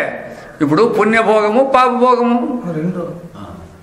తర్వాత. ఇప్పుడు వేదనలు అంటే మనం ఏమనుకుంటాం? బాధలు అనుకుంటాం. వేదనలు అంటే బాధలేం కాదు. అది సంతోషం అన్నా వేదనే, బాధ దుఃఖం అన్నా వేదనే. అవి ఎక్కడ పుట్టాయి అంటే అంతఃకరణాల్లో పుట్టాయి, కానీ ఇంద్రియాల్లో పుట్టేలేదు. అది దాని సృష్టి ఆడు ఉండేది. కాబట్టి మరి ఆ బయట దాంతో దాని లోనుండేదాన్ని ఎట్లా పోగొట్టుకుంటావు నువ్వు? లోనుండేదానికి బయట ఉండేదాంతో నుంచి ఎట్లా మందేస్తావు దానికి? కాబట్టి దానికే బుద్ధి చెప్పాలి. ఇప్పుడు ఎందుకు కానీ నీకు వచ్చింది దుఃఖము? కారణమేమి అని నీ మనసును విచారం చేయాలి నువ్వు, అంతేగాని ఈ ఎరువుల గురించి విచారం చేయొద్దండి ఎప్పుడే కానీ. జ్ఞాని యందు ఈ రెండునూ లేనందున, అది నేను కర్త నేను భోక్త అనేది రెండు లేవు కాబట్టి అతనికి పూర్వకర్మ అంకురించుట గాని కొత్త కర్మలు విత్తబడుట గాని జరగదు. కావున జ్ఞానం చే సకల సంశయ నివృత్తి, ఏ సంశయాలు ఉండేదానికి అవకాశం లేనేలేదు. కామనాశము కర్మక్షయము, ఎప్పుడు కోరిక అనేది పోతే ఇంకా కర్మ అనేది అటు నుంచి వస్తుంది. సంకల్పం వల్ల కామం, కామం వల్ల కర్మ, కర్మ వల్ల పుణ్యపాపాలు, పుణ్యపాపం వల్ల జనన మరణాలు. ఇది అవిద్య కామ కర్మ జన్మ అనేది ఒక చక్రం. ఇది కిందికి పైకి తిరుగుతూ ఉంటుంది ఇది. కాబట్టి కామ నాశము కర్మ క్షయమను త్రివిధ ఫలములు సంభవించునని శృతి చాటుతున్నది. అందువలన స్వప్నావస్థను జాగ్రత్తావస్థను ఏ సాక్షి చైతన్యంతో చూస్తున్నాడో ఆ చైతన్యమే ఈ రెండవస్థల కంటేనూ గొప్పదైన వ్యాపకమైన తన ఆత్మయని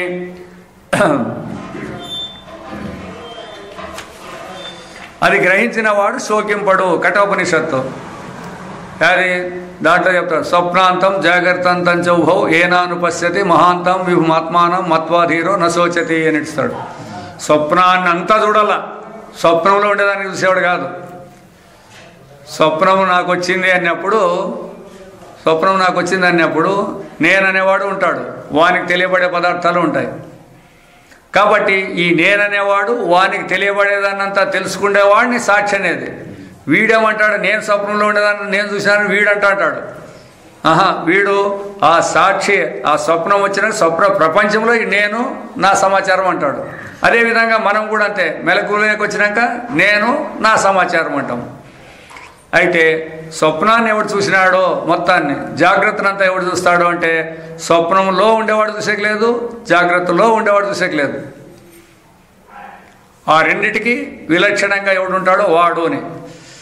ఆ రెండిటికి విలక్షణం అనే పదం కూడా మళ్ళీ ఇంకో తూరు వచ్చింది. అది కూడా విలక్షణం అంటే ఇవి రెండూ ఉంటాయి, దానికి వ్యతిరేకంగా ఇడు ఉంటాడు అనేక లేదు. ఎట్లా అంటే ఇప్పుడు కుండ మన్ను కంటే విలక్షణం అంటారు అనుకోండి. కుండ మన్ను కంటే విలక్షణంగా ఉంది అంటే ఏమర్థమవుతుంది చెప్పండి? మనం ఇడిచిపెట్టు వదిలి ఉంది అనేదానికి లేదు. కుండ కంటే మన్ను విలక్షణము అని చెప్తాం అనుకోండి. ఇప్పుడు ప్రపంచానికంటే పరమాత్మ విలక్షణం అని చెప్పినాము. ఇప్పుడు కుండ కంటే మన్ను విలక్షణం అంటే ఏం అర్థం చెప్పాలి మీరు? ఇప్పుడు దాన్ని విడిచి లేదని అవసరం కూడా లేదు. దాన్ని ఉండేది మన్నే అనాలి, అది లేనే లేదు. దీని లేనే లేదనాలి దాన్ని. మనం ఏం చేస్తామంటే అది ఉంది ఇది ఉంది దాంతో తయారైందని కూడదు. దాంతో తయారయ్యే సమాచారం లేదు. దాంతో తయారైందంటారు కదా, దాంతో ఏం తయారలేదు. మన్నంతా కూడా కుండను వ్యాపించే ఉంది కానీ దాంతో కొత్తది ఏం తయారైంది? ఇడా మన్నే ఉంది అంతా. కుండలో మట్టి ఉంది అంటాడు అంతే సార్ అంటాడు. మరి అదే చెప్తుంది కదా.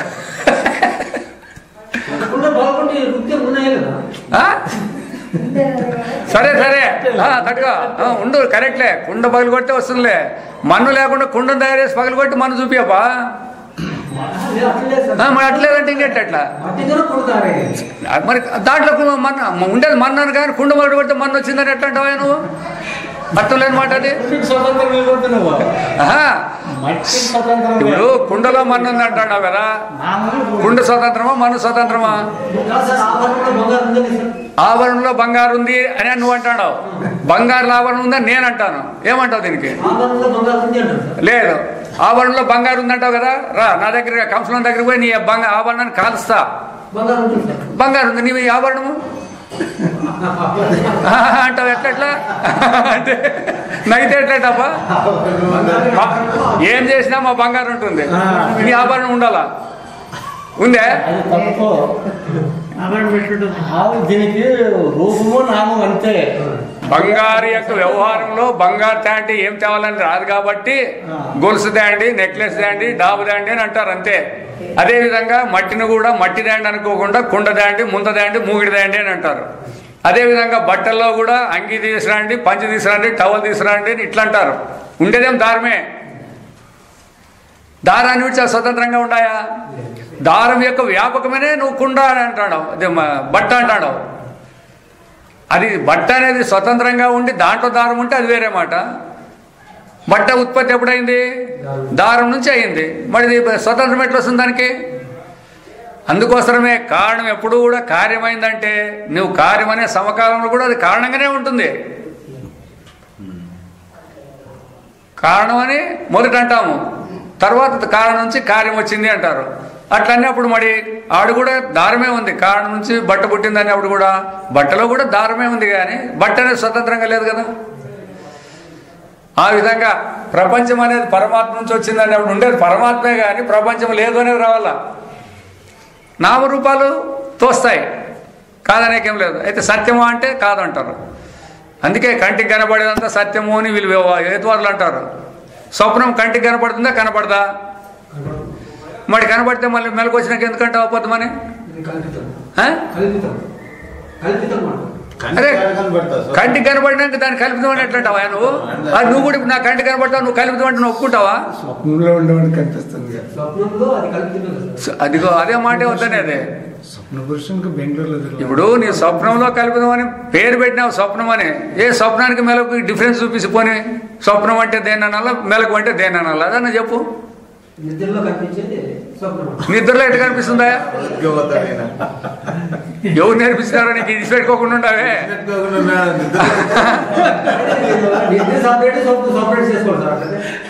కాదు, నిద్రలో స్వప్నం వస్తుందంటే ఎట్లా? నిద్ర ఉన్నప్పుడు స్వప్నం ఉండదు, మెలకువ ఉండలేదు. నిద్రలో మెలకు ఉంటుందంటే అదే స్వప్నం ఉంటుందంటే అదే ఎట్లా?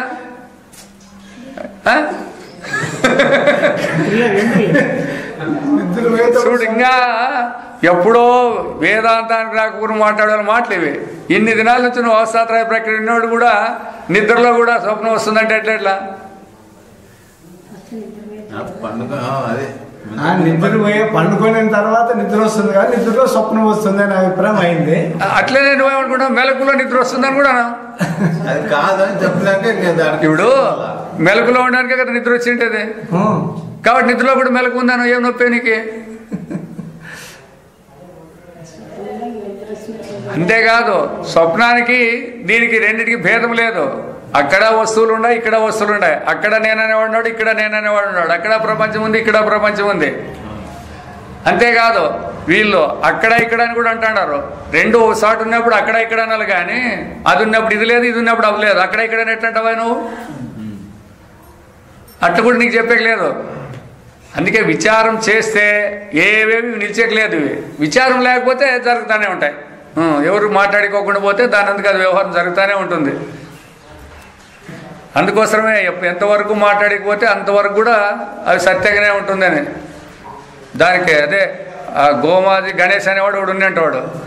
వాడు తహసీల్దార్గా ఒక ఆఫీస్ ఓపెన్ చేసుకున్నాడు ఉరుకొండలోకి వచ్చి రెవెన్యూ ఇన్స్పెక్టరు అందరినీ బందోబస్తు వాడు సరిచేసుకున్నాడు. అందరినీ సరిచేసుకొని మేము తహసీల్దార్లో వచ్చినామని చెప్పి అందరితోనూ చేనులు గుర్తులన్నీ కట్టించుకుంటారు. వీళ్ళు ఈ సంవత్సరం గవర్నమెంట్ పోలే, లెక్కే పోలే. మనోడు కొట్టేసుకొని కూర్చుంటాడు అంతా. ఏమైతూ రాలేదు అంటే ఎవడోడు ఉన్నాడంట. ఎవడాడు అంటే పలాంట్లో సాటి ఆఫీస్ పెట్టుకున్నాడు, వాడంతా వసూలు చేసినాడు అని పాయినంట మన దగ్గరికి. ఏమయ్యా నువ్వు ఎవరంటే నేను తహసీల్దార్ అంటే. నీకెవడు ఇచ్చినాడు ఆర్డర్ కాపీ తీసుకురాపోని అంట.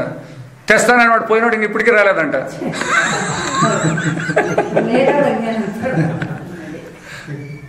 ఇప్పటికీ రాలేదంట. వాడు తెస్తానని పోయినాడు, గద్దెపోతా వాకిల నుంచి.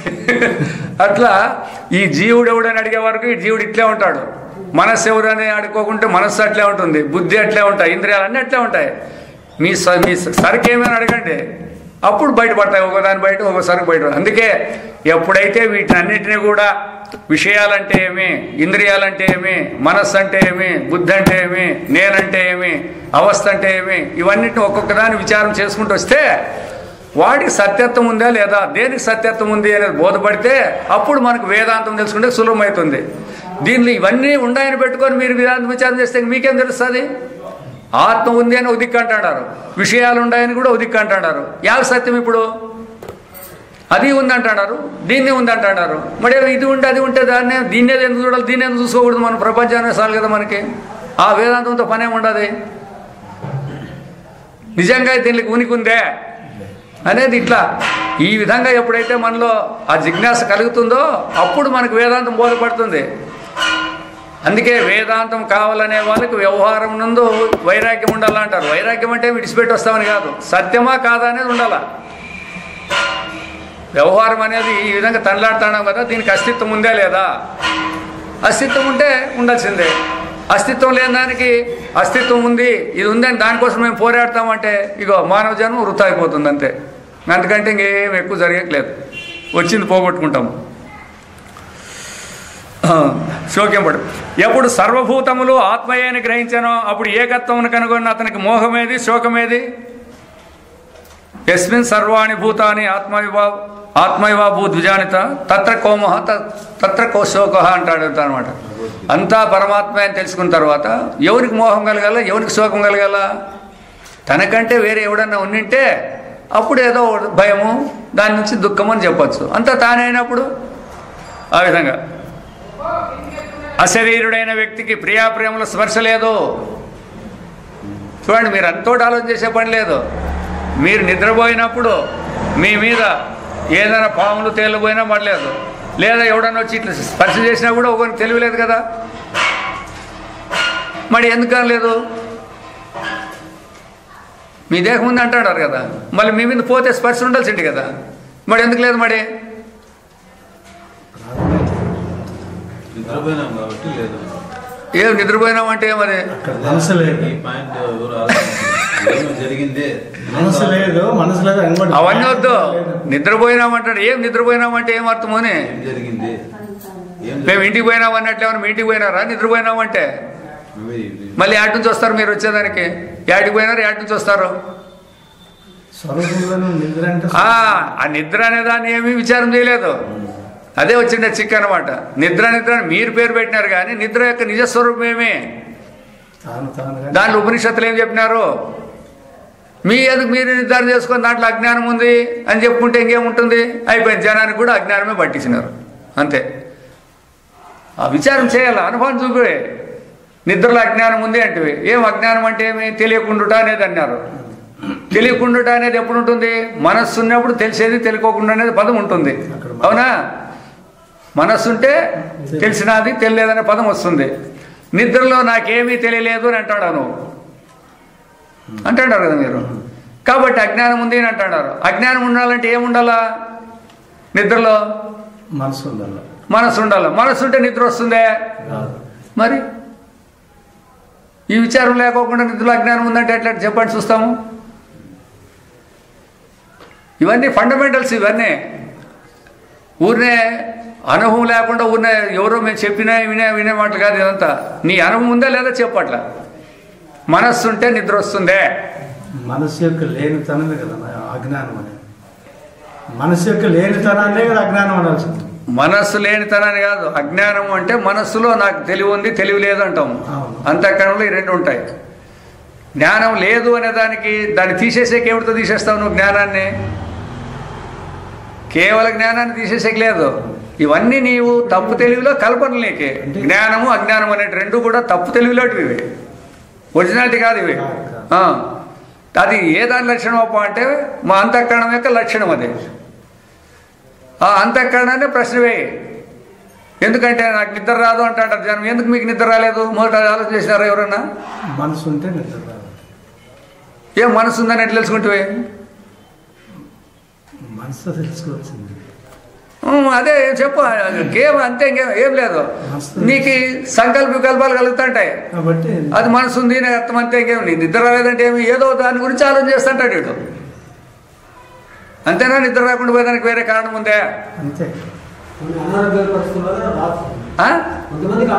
అనారోగ్యంలో కూడా మనసు ఇదే ఆలోచన చేస్తుంటుంది. ఏమని? నాకు రోగం వచ్చింది అని, అంతే, ఇంకేం లేదు. మరి ఇంకా ఆలోచనే కదా అది. అదే అనారోగ్యం ఉన్నాడు నిద్రపోయినాడు అనేప్పుడు మరి అప్పుడు ఎక్కడ పోయి మనస్సు? కాబట్టి విచారం చేసుకోవాలబ్బా. మనస్సు అంటే దాని పని అంటే సంకల్ప వికల్పాలు చేస్తూ ఉంటుంది కాబట్టి నిద్ర వచ్చేలేదు. సంకల్ప వికల్పాలు ఇచ్చిపెట్టండి, నిద్ర హాయిగా వస్తుంది. ఏదో పగలు జరిగినవో లేదా వెనకలు ఏవో భూత భవిష్య అన్నీ ఏవో జరిగిపోయినవో లేదా వచ్చే దాంట్లో నిరీక్షణలో దాన్ని ఆలోచన చేసుకుంటూ కూర్చుంటే కానీ నిద్ర రాదు. అవి లేదంటే అలాగే నిద్ర వస్తుంది. బట్ దాంట్లో అజ్ఞానం ఉందంటే ఎట్లా? అజ్ఞానం ఉండేది అంతఃకరణంలో, నిద్రలో ఉందంటే ఎట్లది? అందుకే చెప్తే కదా, అనుభవపూర్వక అనుభవం లేకోకుండా ఏదో మన బుద్ధి పుట్టినట్లా మనకి ఎట్లా చెప్పల్లో మన మాట వినేవాళ్ళు ఉంటే ఎట్లా చెప్తే అట్లా వింటారు చూడండి. కొంతమంది ఆలోచన లేకోకుండా వాడు ఒకవేళ ఏమన్నా అడిగిన అనుకో, నోరు మూసుకొని పోవో చేయిపో అంటే పోతాడు వాడు అట్లే. అవును, దీంతో నుంచి ఏమన్నా ఉందా లేదా? ఇది మనం ముందు మనం ఆలోచన చేయలేదు. అదే ఈ పాయింట్ మనం రాలేదు. అదే అజ్ఞానము ఇప్పుడు వాళ్ళందరూ ఇప్పుడు నిద్రలో అజ్ఞానం ఉందనే రాసినారు కదా, చాలా మంది అంతా రాసుకుంటారు. వాళ్ళు చెప్పిండేది ఒక పాయింట్ చెప్పినారు కదా. ఏం చెప్పినారు వాళ్ళు? నీకు నిద్రపోయినప్పుడు ఏమైనా తెలుస్తుందా అని అడిగినారు. తెలియకూడదు కాబట్టి నాకు తెలియదు అని అన్నారు.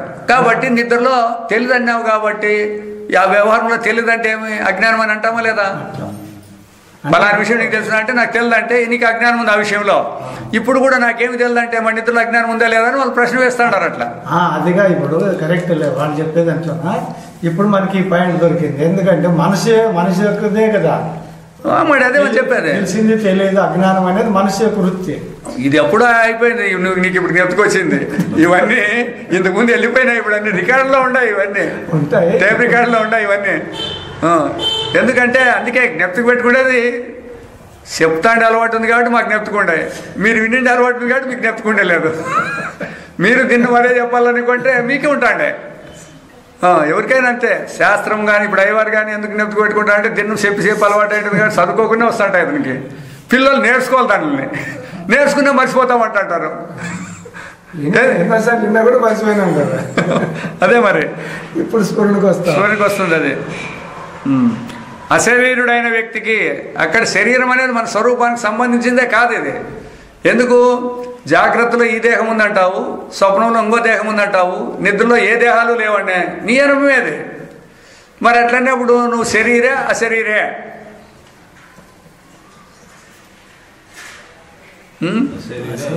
అశరీరే నువ్వు. ఎందుకంటే సత్యంగా నీకు శరీరమే ఉంటే అది నీ ఎమ్మిడితే ఉండాలి ఎప్పుడు కానీ. ఈ నేననేది కానీ ఈ దేహం కానీ ఇదే సత్యమైంటే మీకు నిద్రలో కూడా నేను దేహం అనేది ఉండాల, స్వప్నంలో కూడా ఇదే దేహం ఇదే నేను అనేది కూడా ఉండాలాడ. అట్లా లేవు కదా. దానికే మరి ఈ అధ్యారోప అపోధ ప్రక్రియలో ఈ యొక్క అవస్థాత్రయ ప్రక్రియ అనేది అసాధారణమైన ప్రక్రియ అని శంకరాచార్య రాసి పెట్టినాడు దీన్ని.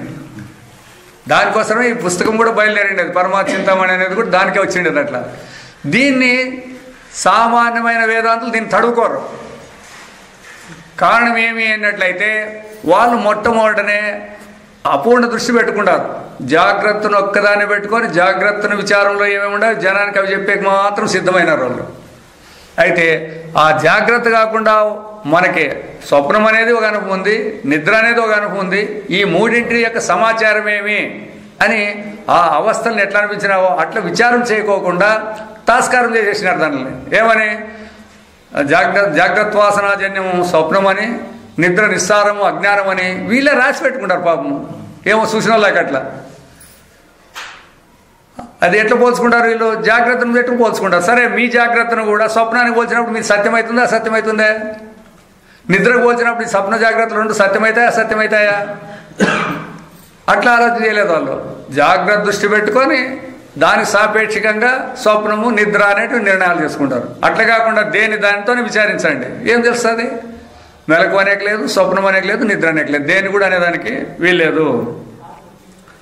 కాబట్టి అశరీరుడైన వ్యక్తికి ప్రియాప్రియముల స్పర్శ లేదు.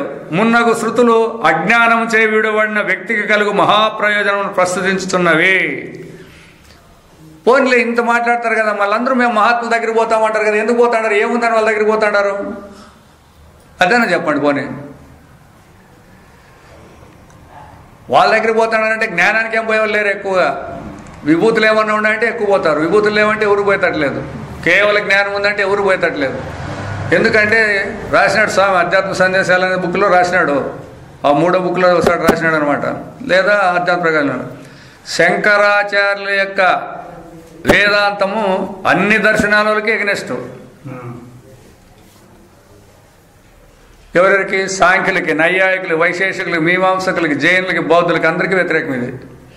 వాళ్ళందరూ ప్రపంచం ఉంది పుట్టిందంటారు, రెండు నువ్వు ఉన్నావు. వీళ్ళు లేదంటాడు. ఇంకెట్లా ఒప్పుకుంటారా వాళ్ళందరూ? ఎంత వ్యతిరేకం ఉంటున్నాడు దీంట్లో. అందుకే శంకర వేదాంతం వినాలంటే చాలామందికి వచ్చేయలేదు అని. ఎందుకు? ఏదైతే మేము ఉందనుకున్నామో దాన్నే లేదని తీసేసినాక ఆటికేంటికి పోలు మేము. ఏం తీసేస్తాడారు వీళ్ళు? శంకరాచార్య ఏం తీసేసినాడు? లేనిది ఉందనుకున్నారు కాబట్టి లేనిది లేదు అని చెప్పినాడు, కానీ మీ స్వరూపాన్ని ఏమన్నా తీసేసినాడు ఆయన? అయితే మిగతా వాళ్ళు మీ స్వరూపాన్ని విడిచిపెట్టి మీ దేహాల గురించి చెప్తాడారు. స్వర్గలోకానికి పోయేకేం చేయాలా, దానికి పోయేకేం చేయాలా, దాని గురించి చెప్పుకుంటుంటారు. నీ నిజ స్వరూపం మరుగున పడిపోయిందా లేదా? ఇప్పుడు నీ నిజ స్వరూపాన్ని తెలుసలేదు నువ్వు. మళ్ళా పుట్టి సచ్చేదానికి మాత్రమే ప్రయత్నాలు చేసుకుంటుంటారు కదా. ఎంత చెప్పున్నా కూడా చావు పుట్టుక లేనోడని తెలుసుకునేదానికి ఏ దర్శనం పనికి వచ్చింది చెప్పండి చూస్తాము. దానికే చెప్తాడు ఇది యోగమంతా కూడా సమాధి వైపు తీసుకుపోతుందంట. వేదాంతం అంతా కూడా జ్ఞాన స్వరూపం వైపు తీసుకొని పోతుంది. సమాధి అంటే ఏమి? సాధనల చేత సాధింపబడి సమాధి. పరమాత్మ స్వరూపం సాధింపబడుతుందే, అది అక్కడ తెలుసుకోవాల్సింది ఇంతే. అందువల్ల విచారము ద్వారానే వివేకము ద్వారానే సమాధి రావాలంటుంది. అంటే ఎప్పుడైతే విచారం చేస్తే నేను దేహము కాదు అనే దృఢమైపోతే ఆటోమేటిక్ సమాధి. అది విచారపూర్వక సమాధి. అది ఇది విచారం చేసిండేది కాదు. సమాధి అవుతుంది, మళ్ళీ మేల్కుంటాడు. మేల్కునేప్పుడు మళ్ళీ ప్రపంచము జనము అందరూ కానొస్తాడు, అందరికీ వ్యవహారం చేసేస్తుంది. అందుకే వాళ్ళవి ఈ జ్ఞాని అయినటువంటి వాడు తన విభూతులు చూపించలేదు. ఎందుకంటే విభూతులు చూపిస్తే ద్వైతం ఉన్నట్లే. జ్ఞానులు జ్ఞానాన్ని కలిగేసే ప్రయత్నం చేస్తారు, అంతేగాని విభూతులు చూపించలేదు. ఏ మహనీయులు అవస్థాత్రయము తమ ఆత్మనియు సచ్చిదానంద స్వరూపమున కల్పితమనియు. యావి ఈ అవస్థలన్నీ కూడా మన స్వరూపమునందు కల్పితములనియు నిస్సంశయముగా ఎరిగిన వారికి చావు పుట్టుక రోగము సంతాపము కామాదులు లాభ నష్టాది ద్వంద్వములు పీడింపవు. ఇవి ఎక్కడ తప్పు తెలివిలో వచ్చినాయి మనకంతే. అందుకే చెప్తాం కదా, మెలకువలో ఈ దేహానికి దెబ్బలు తగిలే ఆసుపత్రిలో ఉన్నాడు. ఆసుపత్రిలో ఉన్నాడు. అక్కడ ఆసుపత్రిలోకి పోయినాక స్వప్నం వచ్చింది, ఆడు బజార్లో తిరుక్కుంటున్నాడు. ఎట్లా ఇది అంటాడు. నేను ఆసుపత్రిలో ఉంటే కూడా నేను బజార్లో తిన్నట్లు స్వప్నం వచ్చింది అంటాడు. ఎట్లా వచ్చి నీకెట్లా వచ్చే పడి ఆసుపత్రిలో ఉండడానికి? అంటే ఇవన్నీ కూడా వికల్పాలే కానీ సత్యాలు కాదు అనేది రావాలి ఇక్కడ. అంతే. ఏ దానికి అది సాక్ష్యానంతో నువ్వు చెప్తాడు ఈ మాటలన్నీ, అంతేగాని దీనికి సంబంధించినవి కాదు ఇవి. కాబట్టి అందువలన వారి చేయదగిన కర్మ లేదు, పొందదగిన ఫలము లేదు. వారు అన్ని విధముల కృతకృత్యులు. కృతకృత్యులు అంటే చేయవలసింది లేదు అని తెలుసుకోవడం. ఏపా లేదప్పా మేమంతా పిల్లలకి పెండింట్లు పేరెంటాలు అన్నీ చేసినాము, ఇంక చేసే పని లేదు అంటాం. దీని కృతకృత్యులు కాదు. మాకంతా బాధ్యత తీరిపోయిందని చెప్తాంట చూడండి. ఇది కాదు, చేసే దాంట్లో కాదు. కృతకృత్యులు అంటే చేయవలసింది లేదు అని తెలుసుకునేవాడు కృతకృత్యుడు. వేదాంత పదాలు ఎట్లెట్లుంటాయంటే ఒకటి అట్లే తలకాయ ఇది కొట్టి కపాడానికి కొట్టినట్లుంటాయి. ఎట్లు ఇప్పుడు మాకంత కష్టంగా ఉంది చేసేది, లేదని తెలుసుకుంటే మేలు కదా. అదే కదా మరి చాలా కష్టంగా ఉంది. అందుకే ఏది చడుకో. ఇంకొకటి శాస్త్రం కూడా కొన్ని ప్రశ్నలు వేస్తుంది. దాంట్లో చెప్పాలంటే లేనిది ఇడిచిపెట్టేది కష్టమా, ఉండేది ఇడిచిపెట్టేది కష్టమా? ఉండేది ఇడిచిపెట్టేది కష్టం, లేదని చెప్తా ఉండేది ఎక్కడి నుంచి వస్తుంది చెప్పండి. ఇప్పుడు ఉండేది ఇడిచిపెట్టేది కష్టమా, లేనిది ఇడిచిపెట్టేది కష్టమా? సరే రైట్. ఇప్పుడు దేహం లేదు, మరి దాన్ని ఇడిచిపెడతారా మీరు? ఇదే కదా మీకు కష్టంగా ఉండేది. దేహం ఇడిచిపెట్టేది చాలా కష్టంగా ఉంది అంటారు అందరూ. ప్రపంచం లేదు, ప్రపంచం విడిచిపెట్టేది కష్టం ఉంది. యాది వ్యవహారం లేదు, వ్యవహారం విడిచిపెట్టేది కష్టంగా ఉంది అని అంటారు కదా మీరు. లేని విడిచిపెట్టేదే కష్టము. అందుకే ఎవరో చెప్తాడు అదే, నేను ఎప్పుడు దేవుని అనుకోలేదంటే నువ్వు చాలా పెద్ద జ్ఞానప్ప అని చెప్పినాడు. చాలా త్యాగిని. ఎందుకంటే నీవు అన్నీ ఇచ్చే భగవంతునే త్యాగం చేసినావంటే నీకంటే గొప్పోడు ఎవడు ఉంటాడు? మిగతా వాళ్ళు దుడ్లు ఇచ్చినాం, అది ఇచ్చినాం, ఇది ఇచ్చినాం అంటున్నారు. కాబట్టి భగవంతుడే లేడనేవాడు నువ్వే పెద్ద త్యాగపురుషుడుని. ఎందుకంటే ఆయన ఇడిచిపెట్టినావు నువ్వు, అందరికంటే గొప్ప నువ్వే అన్నట్లు. అట్లా మన వ్యవహారంలో అంతా లేని ఇడిచిపెట్టేదే కష్టము. ఉండేదేమి ఇడిచిపెట్టాలి, సులభంగా ఇడిచిపెట్టాలి. ఏ అబ్బాయి ఇప్పుడు ఈ ఇంట్లో ఇది పడిపోతుందంటే తక్కని బయట పోయిస్తాం అంతే, ఏం మాట్లాడే పనులు. అయితే ఈ దేహం లేదని అనుకున్న చూపించినా కూడా ఎవరైనా ఇడిచిపెడతాడారా దీన్ని? కృతకృత్యులు. కాబట్టి వారు బ్రహ్మముగా నుండి బ్రహ్మస్వరూపులగుతారు అంతే. ఏ స్వరూపంలో ఉంటారో ఆ స్వరూపం ఉంటుంది అంతే. తప్పుగా తెలుసుకుంటే పోతుంది అంతే. ఇక్కడ వేదాంతం ద్వారా ముక్తులైన జ్ఞానులకు కలుగు మహాఫలములను ఇంతవరకు తెలిపితమే. ఇక వీరి వలన సామాన్య జనులకు కలుగు ప్రయోజనమును విశదీకరించున్నాము. వాళ్ళ జ్ఞానులు అయితే మిగతా వాళ్ళకి ఏం ప్రయోజనము అని అంటే దానికి చెప్తాడు ఇక్కడ. జ్ఞానులు సర్వ విధములా కృతకృత్యులై ఉన్నను కొంచెం కూడా సోమరులై ఉండరు. తమ కొరకు చేయవలసిన కర్మ ఏదీ లేకున్నను లోక సంగ్రహార్థము నిస్సంగులై కర్మ ఆచరించుచు ఆదర్శప్రాయులుగా ఉందరు. అది వాళ్ళ, అది కూడా ఏమి ఔపచారికంగా చెప్పే మాట అంటుంది అది కూడా. ఎందుకంటే వాళ్ళ దృష్టిలో లోకమే లేదు కదా, ఇదంతా మిథ్యానే ఉంది కదా. మళ్ళా లోక సంగ్రహం అంటే సామాన్య జనులకు వాళ్ళు చేసే పనిని చెప్పేటప్పుడు ఆ విధంగా ఔపచారికంగా అంటే వాళ్ళకు ఉపచారకంగా వాళ్ళు పనిచేస్తారు కదా అంటే చేస్తారప్ప. మీ అట్ల ఆసక్తితో కాదు, వాళ్ళ అనాసక్తితో ప్రపంచంలో ఉండే ప్రజలంతా కూడా బాగుపడాలా అని చెప్పి చేస్తుంటారు అని చెప్పి వాళ్ళకి అట్లా చెప్పుకుంటూ వస్తుంది అనమాట.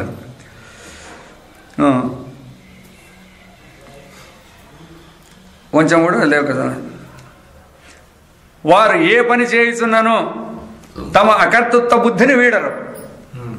అదే మనము ఏమి చేయకోకుండా కర్తృత్వ బుద్ధి మనలో ఉంది. ఏమి ఇంకా చేయలేదు, మేము అది చేస్తాం అని మొదట పెట్టుకుంటారు. వాళ్ళైతే మేము చేసేవాళ్ళు కాదు అనేది దాన్ని ఎప్పుడు మేము కాదు అని పెట్టుకుంటారు. వాళ్ళు ఏ పనైనా చేస్తానే కూడా. సకల క్రియాకారక ఫలము వారి దృశ్యందు కూటస్థమైన సచ్చిదానంద బ్రహ్మమే. పరమాత్మ కంటే అన్యమైనటువంటి లేదు. అది క్రియ కావచ్చు, కారకం కావచ్చు, ఆ క్రియాకారకాలతో వచ్చే ఫలం కావచ్చు, ఏదిన్నా కూడా పరమాత్మను విడిచలేదు. అందుకే సాధన బ్రహ్మమే, ఫలము బ్రహ్మమే అంటారు వాళ్ళు. అంతే. ఏం సాధన చేసినామంటే బ్రహ్మనే సాధనగా చేసుకున్నాం, ఏం ఫలం పొందినామా అంటే బ్రహ్మనే ఫలంగా పొందినాం. అట్లా వారికి ఉచ్చ నీచ తారతమ్యం లేక ఎక్కువ తక్కువ అనేది లేకోకుండా ఎల్లెడలా సర్వసమమైన బ్రహ్మబుద్ధియే ఉండుట వలన శత్రుమిత్రాది భావరహితులై ఎల్లెడలా సంభావమే కలిగేందరు అన్నప్పుడు మనకు అనుమానం వస్తుంది. అన్నింటినీ చూసి మేమే అట్లా సమానంగా ఉండేకి వస్తుందప్ప. మనుషులు మనుషులే, పశువులు పశువులే, ఇవన్నీ వేరు వేరే ఉంటాయి కదా, అంతా ఎట్లా సమానమైన వస్తుంది అని అంటారు. దానికి వాళ్ళు కూడా శాస్త్రం ఒక ఉదాహరణ చెప్తుంది. ఇప్పుడు నేను నేను అంటాడావు కదా, ఈ నేను అనేవాడు నేనుగానే ఉండాడా, నానా రకాలుగా ఉండాడా?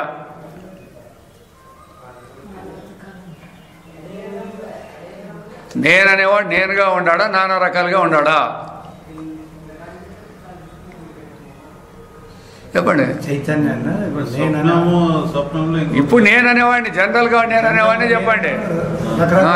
దాన్ని చెప్పొద్దండి, ఆత్మ గురించి చెప్పొద్దండి. అది ఎప్పుడు రెడీ, దాని గురించి మనం రకరకాలుగా ఉంటాడు. మరి రకరకాలుగా ఉంటే నీకెందుకు ద్వేషం రాలేదు నీ మీద? నీ మీద ఎందుకు ద్వేషం రాలేదు అని? ఇప్పుడు రకరకాలుగా ఉండే కాబట్టి మాకు అంత సమత్వం రాలేదప్ప అంటారు. మీరు కూడా నేనులో రకరకాలు ఉండే లేదా? జ్ఞానేంద్రియాలు 5, కర్మేంద్రియాలు 5, అంతఃకరణ చతుష్టయం 5, ప్రాణము, దేహము, ఇవన్నీ వేరు వేరే ఉండాలి లేదా? మరి ఎందుకు కానీ వేరువేరుగా ఉంటే దీని అంతటా సమభావం ఉందా లేదా? మీకు దాని మీద ద్వేషం ఉందా? దాని మీద కర్మేంద్రియాల మీద కానీ జ్ఞానేంద్రియాల మీద కానీ దేని మీద ద్వేషం ఉందా మీకు? ఎందుకు లేదు? ఎందుకు లేదు? అంతా నేను అంతే. చూడండి, అంతే, ఇంకేం లేదు. ఎందుకు లేదు అంటే ఆలోచన చేసే పని లేదు. అంతా నేనే అనుకున్నావు కాబట్టి నీకు ద్వేషం లేదు. అట్లా సమస్తము పరమాత్మే అన్నప్పుడు ఇంకా రాగద్వేషాలు ఎక్కడ వస్తాయి? ఉపాధులు వేరే తోయిని. ఇప్పుడు ఎట్లయితే మనలో కూడా వేరు వేరు ఇంద్రియాలు తోచినా వేరువేరుగా ఉన్నా వ్యవహారం చేసినా కూడా ఒకటే ఉంది. మనం ఏదైనా చేతి తీసుకొని కట్టి కొట్టకపోయి మనమే ఏటు తిన్నాం అనుకోండి, దేనో కొట్టకపోయినాము, దాని తప్పైంది, మనకే ఏటు పడింది.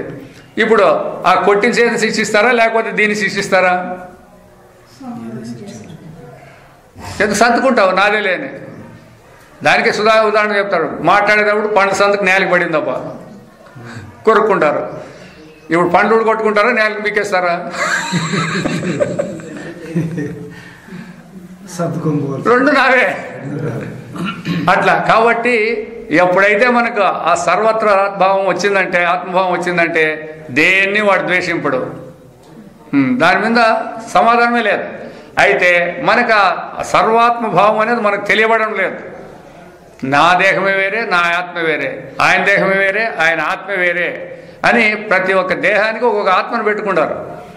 దాని నుంచి ఆ ఉపాధి ధర్మాల ద్వారా ఆ ఆత్మ వేరే అయిపోయింది. దాంట్లో రాగద్వేషాలు వస్తాయి. ఈ ఉపాధులన్నిటికీ మూలం ఆత్మే అనే జ్ఞానం వచ్చినాక దేనికి కోపం వస్తుంది? వచ్చేదానికి వీల్లేదు. కాబట్టి ఎల్లడలా సమమైన బ్రహ్మబుద్ధి ఉండుట వలన శత్రుమిత్రాది భావరహితులై ఎల్లడలా సంభావమే కలిగింది. గీత యందు చెప్పబడిన అద్వేష్టృత్వాది గుణాలు, అద్వేష్ట సర్వభూతానం మైత్రకరణయోచ అనేది అది 12వ అధ్యాయంలో 13 అటు నుంచి. ఇంకా అమానత్వాది గుణాలు వారి యందు అప్రయత్నంగా నిత్య సిద్ధమై ఉండుట వలన వాళ్ళేం సంపాదించుకోవాలని పని లేదు, మనం సంపాదించుకోవాలా. అందుకే జ్ఞానుల యొక్క ప్రవర్తనే, వాళ్ళ యొక్క ప్రవర్తనే మనకు సాధన. వాళ్ళు సాధన చేసే పని లేదు. వాళ్ళ పూర్వజన సంస్కారంతోనే వాళ్ళు స్వతసిద్ధంగానే వచ్చింటాయి వాళ్ళకన్నీ. మనము దానిని అభ్యాసం చేయాలా. అధ్యాత్మ సాధనలు అవలంబింపగోరు వారు ఆదర్శప్రాయులందరూ ముముక్షువులు కానిటి సామాన్య జనులు కూడా. అది అంటే అందుకే మొట్టమొదట ఒకటి చెప్తుంది. ఇది ముముక్షు అనేవాడు వేరే, వ్యవహారస్తుడు వేరే. వ్యవహారస్తునికి ఈ ముముక్షునికి డిఫరెన్స్ ఉంటుంది. ముముక్షువుకి ఏం కావాలా? నా స్వరూపాన్ని నేను తెలుసుకోవాలనేవాడినే ముముక్షు అనాలా. మిగతా వాళ్ళు ధర్మాన్ని కూడా తెలుసుకోవాలంటారు. వాళ్ళేం పర్వాలేదు వాళ్ళకి, ఎందుకంటే వ్యవహారం బాగా జరగాలి కాబట్టి ఆ ధర్మాలు కూడా కావాలంటారు వాళ్ళు. అయితే ముముక్షుకి ఈ ధర్మాలు గిర్మాలు అవసరం లేదు. ఆయనకి పరమాత్మే నాకు కావాలంటాడు అంతే. పాప పుణ్యాల ప్రసక్తి దీనిలన్నిటి ఏం అవసరం లేదు, నాకు కావాల్సిండేది అదొక్కటే అనే దాని మీద ఆయన దృష్టి పెట్టుకుంటాడు అనమాట. అందువలన సామాన్యులను కూడా వారిని పూజించడం వల్లనే తమ ఇష్టార్థములను పొందుతుందరు. ఏలైనా వారు పరమాత్మ తాదాత్మ్యము నొందిండుట వలన వారి సంకల్పమే ఈశ్వర సంకల్పము. అందుకోసమే మహాత్ములు అనేవాళ్ళు కూడా ఎట్లుంటారు అనేది కూడా మనం కొంచెం విచారం చేసుకునే శక్తి ఉండాలి మనకు కూడా. ఊరినే మనుషులు చూస్తానే మహాత్ములు అనేది కాదు. వాళ్ళ ప్రవర్తన, వాళ్ళ వ్యవహారంలో స్వార్థం ఉందా, స్వార్థరహితం ఉందే, అది చూసేది కావాలి. అది జిజ్ఞాసులో శక్తి ఉంటే అప్పుడు మనం ఎవరిని ఆశ్రయించాలనేది మనకు తెలుస్తుంది. అట్లా లేకోకుండా ఏమో లక్షల మంది శిష్యులు ఉన్నారు కాబట్టి అంత లేని వీళ్ళందరూ పోయి ఉంటారా? మనమేమి చదువుకోలే, ఏం చదువుకోలే, చదువుకున్న వాళ్ళు పెద్ద పెద్దోళ్ళే పోయినారు కదా, మనం పోకపోతే ఎట్లా అని అట్లా అనుకోకూడదు. వాళ్ళ ప్రవర్తన చూసేది కావాలి మొట్టమొదట. అంతటి చూసేదానికి అవకాశం దొరికేలేదు. సామాన్యులకు కూడా ఏమి వాళ్ళ ప్రవర్తన చూసేదానికి వాళ్ళ దగ్గరికే పోయేటట్లేదు. మనం వాళ్ళ ప్రవర్తన ఎప్పుడు చూస్తాం? అయితే బోధలలో ఎట్లుంటాయంటే బోధలేమో బుక్కులతోనే ఉంటాయి, అవన్నీ కాదనేకేం లేదు. అయితే ఆ ప్రవర్తనలు అనేవి వేరు వేరే ఉంటాయి. అట్లా ఉన్నటువంటి బోధ పనికిరాదు అంటారు శాస్త్రం. ఎందుకు అంటే మీరేం చేస్తారంటే వాళ్ళు చేసే బోధన వినేరు, వాళ్ళ యొక్క వ్యవహారాన్ని చూసేకపోతాం మనం.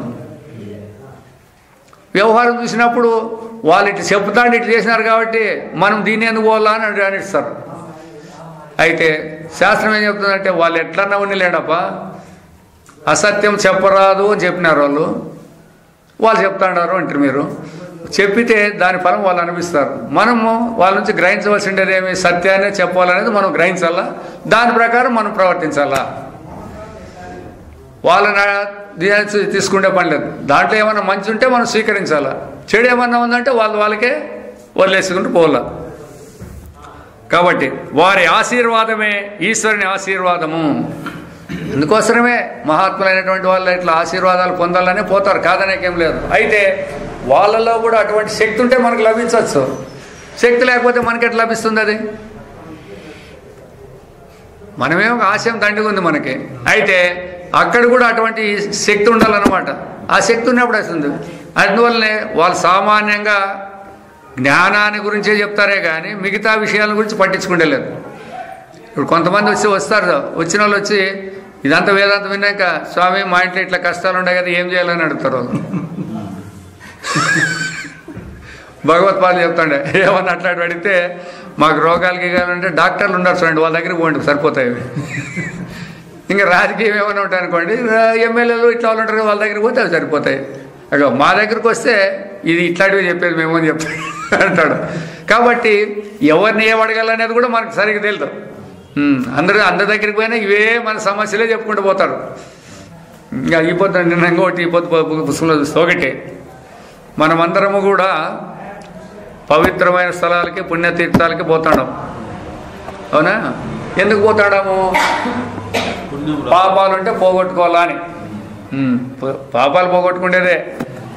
పుణ్యం రావాలా? రెండు పాపం పోవాలా, అది పెట్టుకుంటే పుణ్యం. అంటే పాపం చేసిండు అనేది ఉంటుంది. సామాన్యంగా ఇవి పోగొట్టుకునేదానికే సాధ్యమైనంత వరకు పోయేది. అయితే దాంట్లో రాశాడు అనమాట, మీరేమో అట్లా పోతాడారు కదా, మీ మనసులో ఏ బుద్ధి పెట్టుకొని అడిగి పోతాడారు. ఒకటి పోయిన తర్వాత ఇక్కడ ఏమైనా పాపం చేస్తే ఆ పుణ్యక్షేత్రంలో పోగొట్టుకుంటే అవకాశం. ఆడిపోయినాక పాపం చేస్తే ఏడ పోగొట్టుకుంటారు మీరు దీన్ని? పాపాలంటే ఏమి? మనసులో సంకల్పాలు. కాబట్టి మీరు పుణ్యక్షేత్రానికి పోయే ముందరంగా తక్కువ ఉంటాయి పాపాలు మీకు. ఆడికి పోయినాక మళ్ళీ ఎక్కువ చేకూరుతాంట. అందువలన అట్లా పోయేటప్పటికి మన మనస్సు ఎంత నిర్మలంగా ఉండాలా, అది ఆ తీర్థయాత్ర యొక్క ప్రయోజనం. అది ఉండే చెప్దాం, అది మళ్ళీ చెప్పాలనుకుంటాం అది కూడాను. కారణం ఎందుకంటే జిజ్ఞాసులైనటువంటి వారు, వ్యవహారస్తులు ఎట్లెట్లు ఉండాలని అన్ని లక్షణాలు చెప్పినారు. అవన్నీ పూజ అంటే ఎట్లా చేయాలా, దేవాలయం అంటే ఏమిటిది, ఇవన్నీ వచ్చేసినాయి అనమాట. అవి సామాన్యులకు కూడా చెప్తే బాగానే ఉంటుంది. అది కారణం ఏమి అంటే ఇప్పుడు తెలియకోకుండా ఏదో పద్ధతిలో పోతాడని చూడండి, అది తెలుసుకుంటే కొంతవరకు దాని ప్రకారం ఆచరించడానికి మనకి ఉపయోగం అవుతుంది. అందువలన ఎక్కడికైనా పోండి, మీరు దేవాలయానికి పోండి, పుణ్యక్షేత్రాలకు పోండి, మీ మనస్సులో వేరే బుద్ధి పెట్టుకొని ఆడిపోతే ఇంకా ఒకటి ఎక్కువ మోసుకొని వచ్చినట్లయితుంది పాపాన్ని. నిర్మలమైన మనసుతో పోతే తొందర లేదు.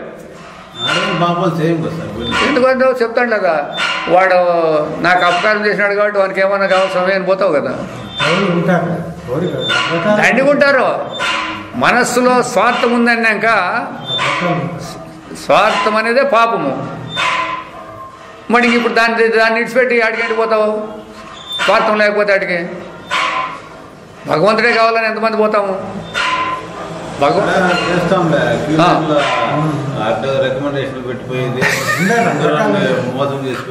మరి ఇవన్నీ ఉన్నాయి. ఎందుకు వాళ్ళు అంతోటి మిగతా వాళ్ళు కూడా నీ అలా వచ్చినారు వాళ్ళు చూసాక, వాళ్ళ దగ్గర డబ్బులు లేవపా, మీ దగ్గర దుడ్లు ఉన్నాయనుకోండి. మరి అట్లా పోతే ఇంక ఇప్పుడు రికమెండేషన్ మీద మీరు పోయినారా, లేకపోతే సామాన్య సహజమైన భక్తితో పోయినారా?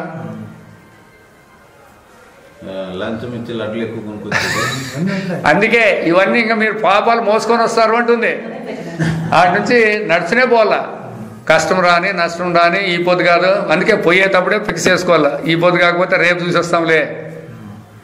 ఈ పొద్దు పోయి మళ్ళీ మేము ఇంటికి వెంటనే తిరుక్కొని రావాలి, మళ్ళీ ఇప్పుడు రిజర్వ్ చేసుకొని మళ్ళీ రిజర్వేషన్కి ఎదగాలనేది వద్దు అక్కడ. ఆ విధంగా అట్లా పోతే నిర్మలమైన మనసుతో పోతే దానికి మనకి ప్రయోజనం ఉంటుంది, లేకపోతే ప్రయోజనాలు ఉండబోనే. అందువలన మానవులందరూ కూడా ఈ విధంగా ఈ ప్రక్రియను మనం బాగా విచారం చేసుకున్నట్లయితే కొంతవరకు మనకి సులభంగా బోధపడేకి, దేహాత్మ బుద్ధిని తీసేసుకుంటే సులభమవుతుంది ఇది. ఎందుకంటే అనవూరకంగా చెప్తున్నారు కాబట్టి. అట్లా ఎవరైతే ధన్యులైతారో వాళ్ళకి ఇవన్నీ ఉండేదానికి వీలు లేదు అని చెప్పి చెప్పుకుంటూ వచ్చానమాట. ఓం అసతో మా సద్గమయ తమసో మా జ్యోతిర్గమయ మృత్యోర్మా అమృతంగమయ. ఓం సహనావవతు నౌ భునక్తు సహ వీర్యం కరవావహై తేజస్వినావధీతమస్తు మా విద్విషావహై. ఓం పూర్ణమదః పూర్ణమిదం పూర్ణముదచ్యతే పూర్ణస్య పూర్ణమాదాయ పూర్ణమేవావశిష్యతే. ఓం శాంతి శాంతి శాంతి.